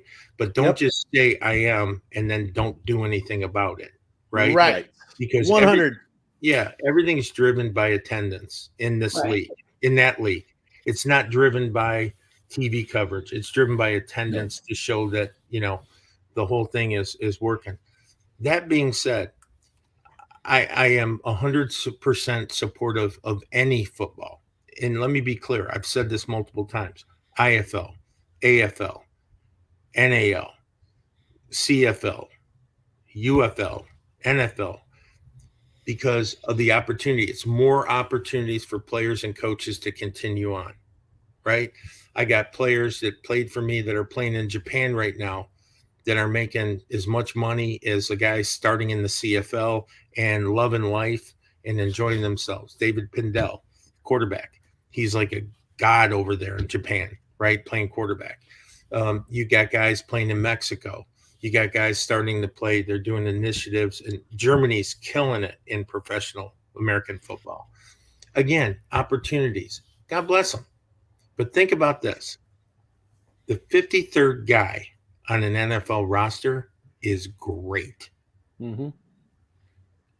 And if you have an expectation of coming in and thinking you're going to be a starter in the NFL because you played in a developmental league, God bless you if you can do it. You're a special talent. Mm-hmm. Those happen once in a great while. Yep.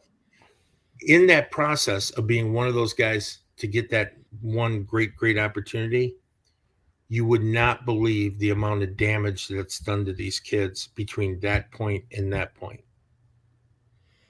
Not only loss of family, loss of relationships, loss of money, loss for delusional expectation. I'm not talking about the special guy. I'm not talking about the Mills, or I'm not talking about the Warners. I'm not talking about those are generational talents. You could only mention at most a half a dozen out of the last 30 years that had such a significant role where they're actually on a Topps football card and it matters, right? Mm-hmm. Those things, I don't want to see guys give up a life to chase something where they could still have that same life here. They could have you could be an icon in San Antonio if we accomplish what we're setting out to accomplish.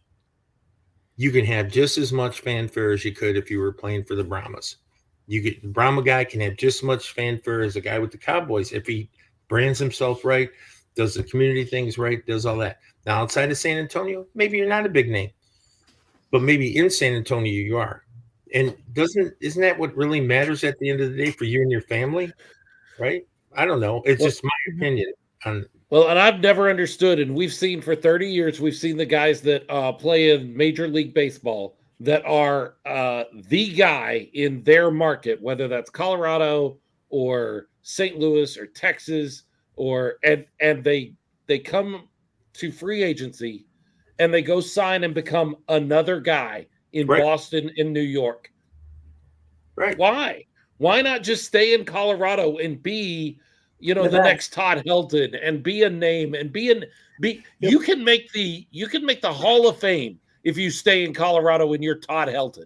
There you go. You can There you go. You hit it right on the head there, Philip. The bottom line is we're innate people that have such prideful things that we always want bigger, better, shinier, newer. We always want that. Sure. So sure. I walk in my house, I'm 15 years old, and my dad's sitting at the kitchen table, and he's got that, the olive green phone that you had in your kitchen with the 100-foot cord.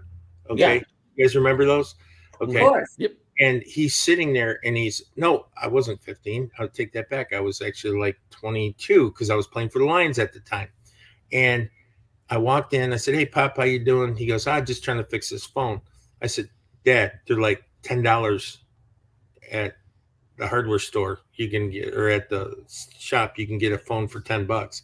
And he goes, "See, you see it as a phone. I see it when you had your first date. I see it when you got a call from the Lions. I see it when your mom would call me with good news. I see it as that. You guys want to just always get something bigger and better and brighter." He said, "This phone is way more than a phone." And that always stuck with me because when I start making decisions, one of the things I told Susan was, I'll never make a decision just based on money, and I'll never make a decision just based on my circumstance. It has to encompass all of our circumstance, all the kids, you, me, everybody. And I think when guys chase a football dream, they forget about a lot of people until they make it. And then all of a sudden, I bought my mom a house and I did this and I, did that. Yeah, but what did you do if you didn't make it? You probably borrowed money. You probably to get the workouts, to get training, to do all those things, and it didn't work out anyway, right? I'm just saying, take a smart path. Get around coaches, and frankly, like me, that are going to help you. And if you have an opportunity, I'm going to give you the opportunity. I'm not the only one. There's thousands of coaches out there that care about their kids and want them to have the best path. And if that path's the NFL, man, I would go through a wall for you to get you there, but not at the expense of all the other things you give up to get there. Yeah, and maybe that's the answer. Maybe that's what spring football needs. These leagues needs to be successful is stop trying to be that developmental league. Stop trying to be that league that says we're the gateway to the NFL. We're here to get you your shot, and start being your own thing and your own. Take your role for what it is and say, okay, we're a lower tier league than the NFL, but give your players contracts where they have staying power to stay there and be the best player they can be in that league at that level, rather than they get 1-year contracts with an out if they get invited to NFL camps, and with that being the what they say is the goal. Maybe that's the answer, and we haven't seen that yet in any of these spring football leagues. But with my experience, Coach, and tell me your thoughts on this. As a fan, talking from the fan side now, not as a player, it seems like the sport of football, for some reason, has the most football fan snobs, of any sport. Where it's like, if it's not NFL, I don't watch. I mean, I have had conversations with people just about the Gunslingers in arena football, and they're like, "Oh, that's not for me. I only like real football on the 100-yard outdoor field.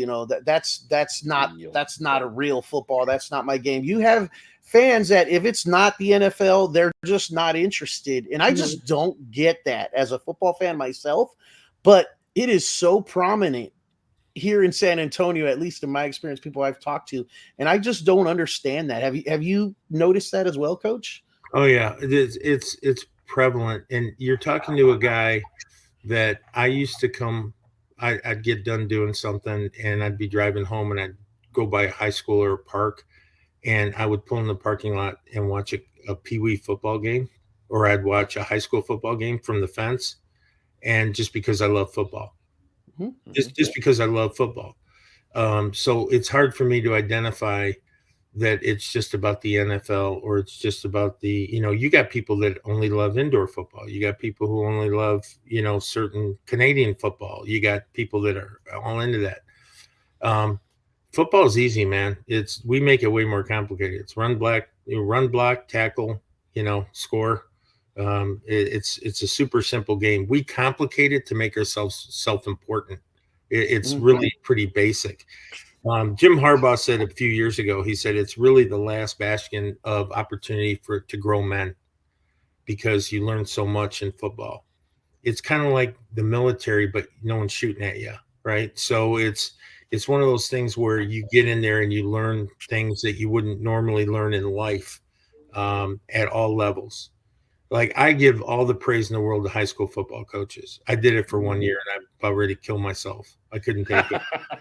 It was the worst experience of my life. It really was in coaching. I wanted to get out of coaching after that. And I just said, they're a special breed. One of my good friends, Clinton Alexander, he's in a private school in Virginia. He just won Coach of the Year again. And this guy, he has these kids over for dinner and he's helping them with homework and he's counseling them on dating relationships and all that. I'm like, good God, man, please. Yeah. After the guys leave team meetings, I don't want to see them till tomorrow. It's one of those deals. But it's just all that caring and love that he shows, right, that makes him special. And so I can get how people get passionate. I think you can take passion and shove it up your wazoo when you charge $60,000 for a Super Bowl ticket. Okay. I think then you're not respecting those guys that are passionate. You want to have a great Super Bowl, charge everybody $300 a ticket. First 100,000, great. It's all about the money, Coach. It's all about the money. That's what I'm saying, Leo. It's all let me take a moment. I know we're fixing to have to cut this thing. We could talk all night, all four of us could. But let me get up on a soapbox for just a second and say this is not just related to football, but it fits perfectly in the conversation that we're having. This world is going to be so much better. Our society, our world is going to be so much better when all of us, I'll throw myself in there, but I'm trying to do a lot better with it. Stop trying to gatekeep other people's enjoyment out of something. You're not, when you use the word, you're not a real football fan. That's not real football. That's not, you're not really this. That's not really that. That is gatekeeping. What you're trying to do is throw up a gate and say, I'm the real Dallas Cowboy fan because I know and can list all of the quarterbacks all the way back to Eddie LeBaron, and you're not. Who cares? If they're enjoying their experience, leave them the hell alone. Yes. And you enjoy yours, they enjoy theirs, and maybe even try what they're doing. If it's not real football as far as you're concerned, go on your happy way, watch your NFL football for 16, 18 weeks a year, plus the playoffs, and then be bored the rest of the year and don't watch the IFL and don't watch the UFL because it's not real football. Fine, be that guy. I don't care. Do that. But stop trying to tell and this is not just football, this is everywhere. Stop trying to make yourself feel better about the way you enjoy your experiences by putting other people down about the way they enjoyed their experiences. Stop it. It's getting ridiculous.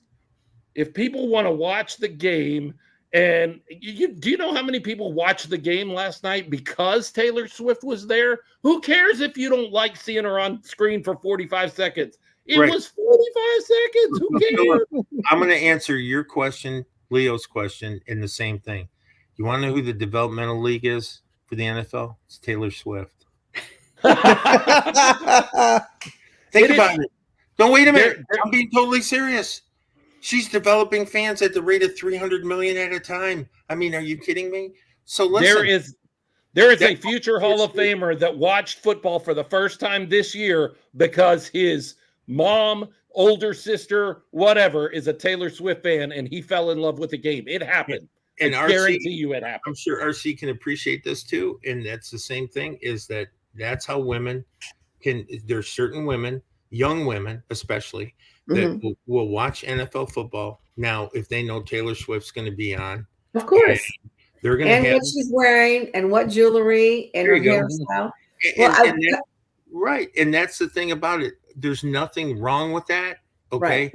As long as it doesn't take away from the game. Right. True. And Right. that's the only issue I have. Like I said, I Right. think they're a great couple. They're cute as hell. They're rich. They're famous. God bless them, and all that. But I really don't want to see all that during a football game when it takes away from the football game. Now, if it doesn't Right. take away Yep. from the football game and they do a shot up in the box and she celebrates, I think it's kind of cute, actually. You guys can take pictures of Susan and watch how she acts during the game. She gets the same way. No, she gets excited and she'll say stuff and We need a Susan cam during the game. I There we mean, yeah, go. and then Just she'll like the roll her thing. eyes when I do something wrong. It's great. It's perfect. But Yep. but that's the thing, is that I think we take things so over the top, like you were Mhm. saying, Philip, is that, why do I have to be wrong for you to be right? True. Right? Why can't you have an opinion? Oh, I got into a world-class argument with someone you guys all know very, very well, and it got a little heated. And the one thing Jim Renee. It was Jim Renee. No. And the one thing I said to him is, I said, you asked me my opinion, and then you got angry for me giving my opinion. Right. And then he said, yeah, but I wanted you to agree with me after that. And I said, so that's, and again, I love this person. I truly have an affection and love for this person. And I don't think I ever got my point across, because in football, you have to have such thick skin, right? Because think about it. Since I was a little kid, I was told how worthless I was every day at practice. Right.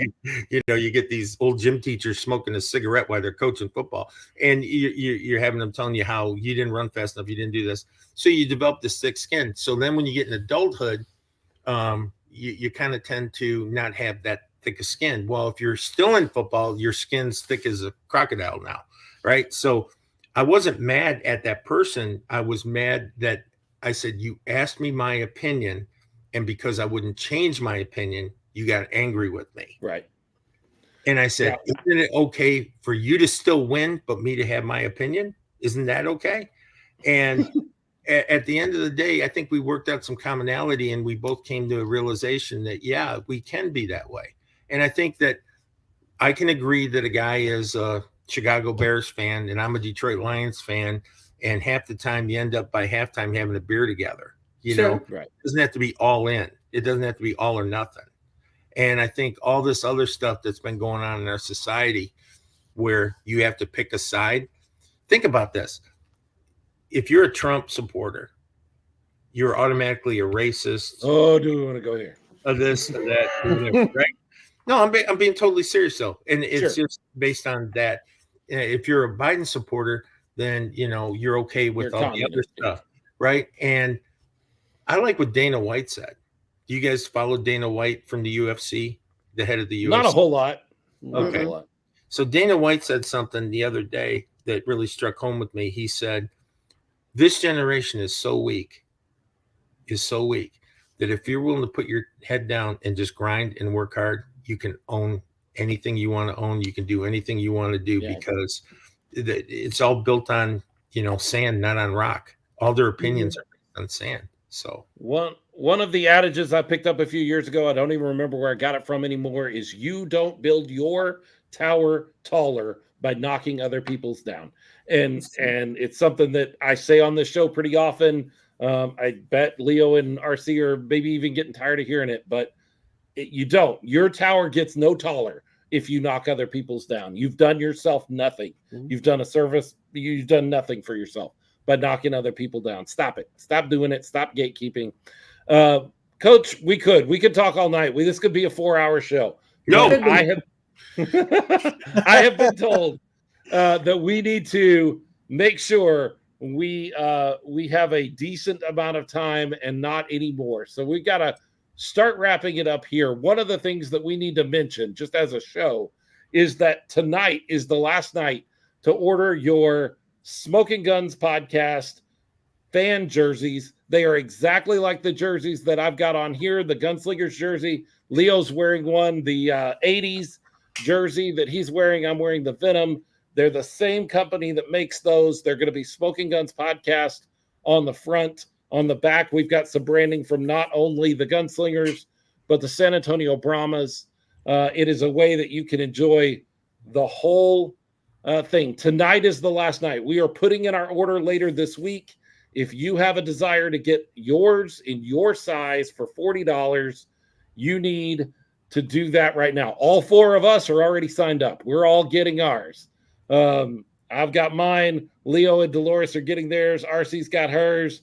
And Coach Tom Menas is going to be wearing his. Maybe when he goes out to one of those Brahmas games, when he has a day off, he can wear his Smoking Guns Podcast Love jersey. Right. Today is the last day you can order it. We're putting it in later this week. We will order a few, just a handful of the most popular sizes. But if you want one, you need to get it to us. For our patrons, we are taking care of yours. We are going to take care of the cost for yours ourselves. We are also going to personalize them for our patrons only. And if you are a patron and your last name is not Stubing, I have your information. I have heard from all of our patrons except for James and Jordan.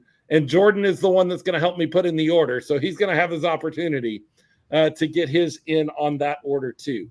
So patrons, I know that you've asked several times, hey, did you get my information? I do. I have all of you guys, James Palmer, Jay Washington, Kim and Greg, Iris and Mo.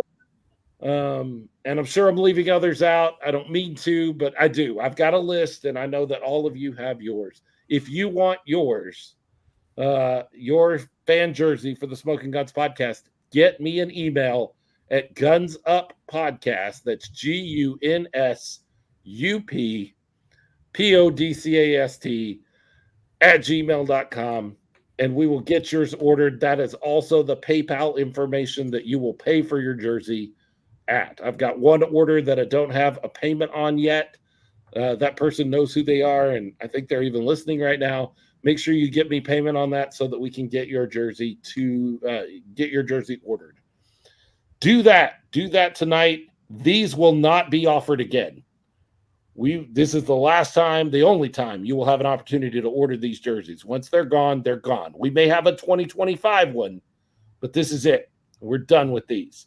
As soon as we order them, I'm burning this picture. I'll delete this picture. We'll never need it again. So do that now. Coach, I love the fact that you can come on and spend a couple hours with us just to let us know how things are going. I'm excited about Gunslinger Nation. I'm ready to get up to San Antonio at some point once you guys open up. Yeah. And just pop in there and take a tour.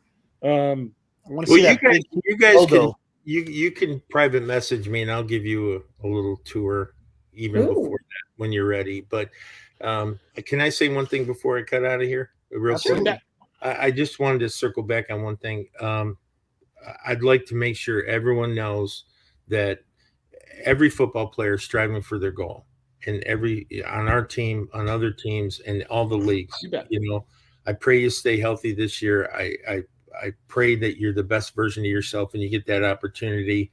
I pray all the leagues are successful because that's more opportunity for so many young men and coaches.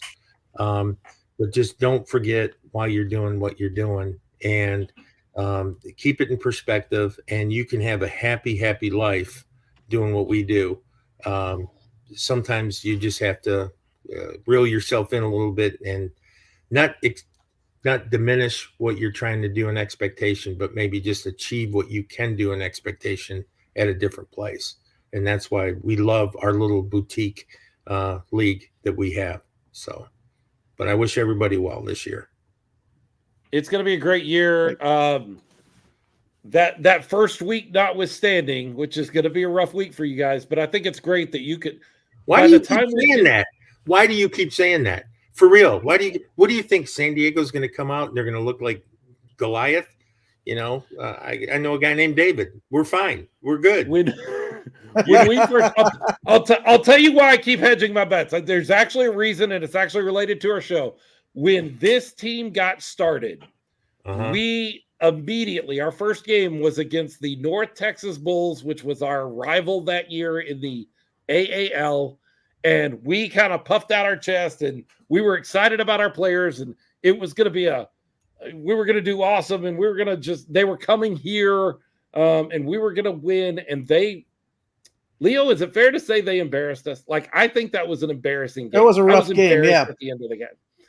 And I took crap for it the entire season. To be honest, I still take crap for it when North Texas Bulls folks. But see, you're doing so Philip. Now I hedge my belts a little bit, and I'm like, hey, okay. But you're doing, Philip, exactly what I said I don't do. You're worried about the fact that you're taking crap for it. I don't care. You can give me crap if it doesn't work out. Hey, I should probably not care to. I'd be the happiest 15-1 team in the league. Sure. If it didn't work out. I told the coaches this the other day. I told the owners this the other day. What happens if we come out and we're 0-4? You gonna fire me? I said that's not going to happen. No, but I said you can. Doesn't mean I'm still not going to win the championship, right? It's you just don't panic. Now, saying with bravado that we're going to go to San Diego and we're going to put a whooping on them, right? If it works out, right, I could run for mayor. If it doesn't work out, they're going to run me out of town. Okay, but that comes with the job.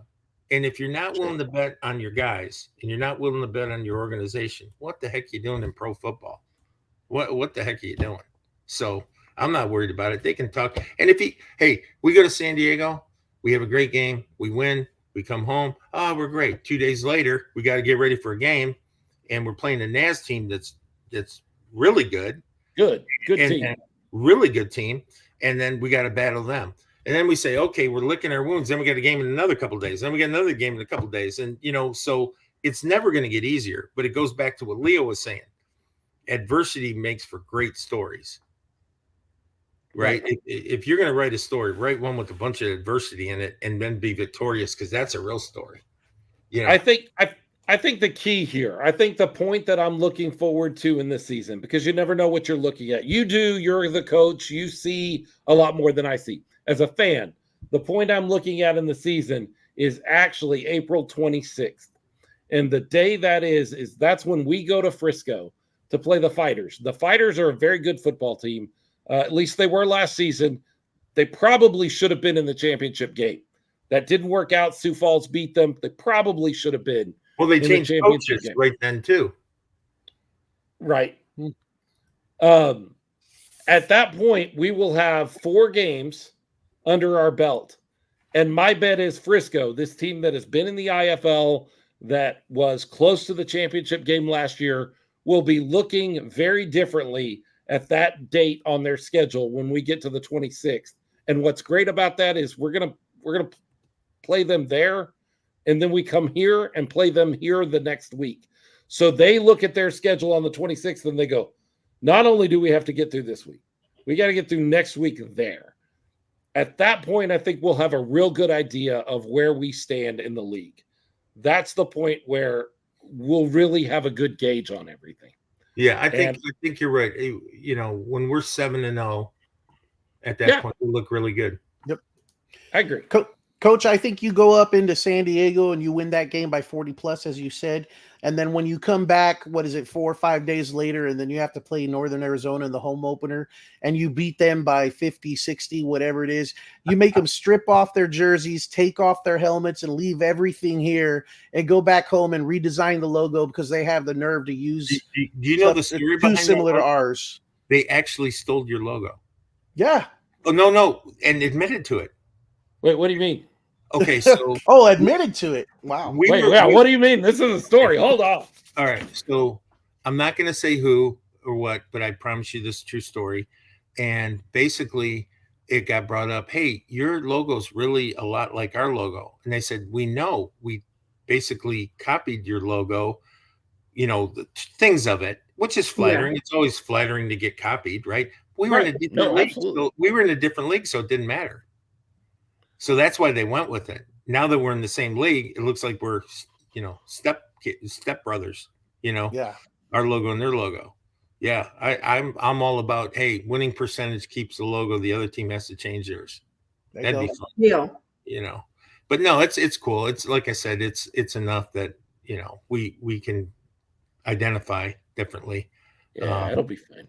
Yeah, no, it's all good. It's all good. No, I'm excited, and I really do think that home and home 2 weeks at Frisco is going to really. But by the time we get there, we'll really know.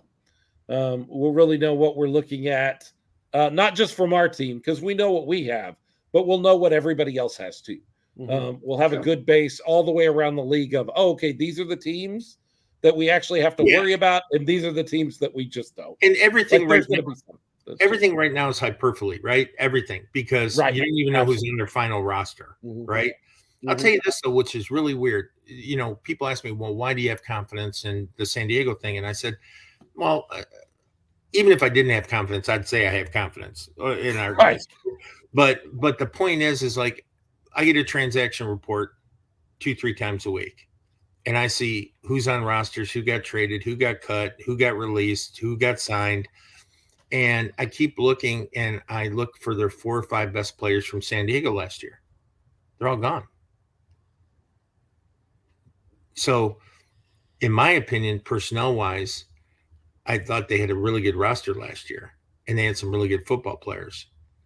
And I look at my roster, and I still got all mine, right? So there comes a point where it's got to be man-to-man. Is my man better at you at this position? Is your man better than me? And obviously, I think our guys are better by position, okay? Doesn't mean they're not going to be a good football team. I don't have anything to go by. I got a list of 40 guys, which 15 won't even be there.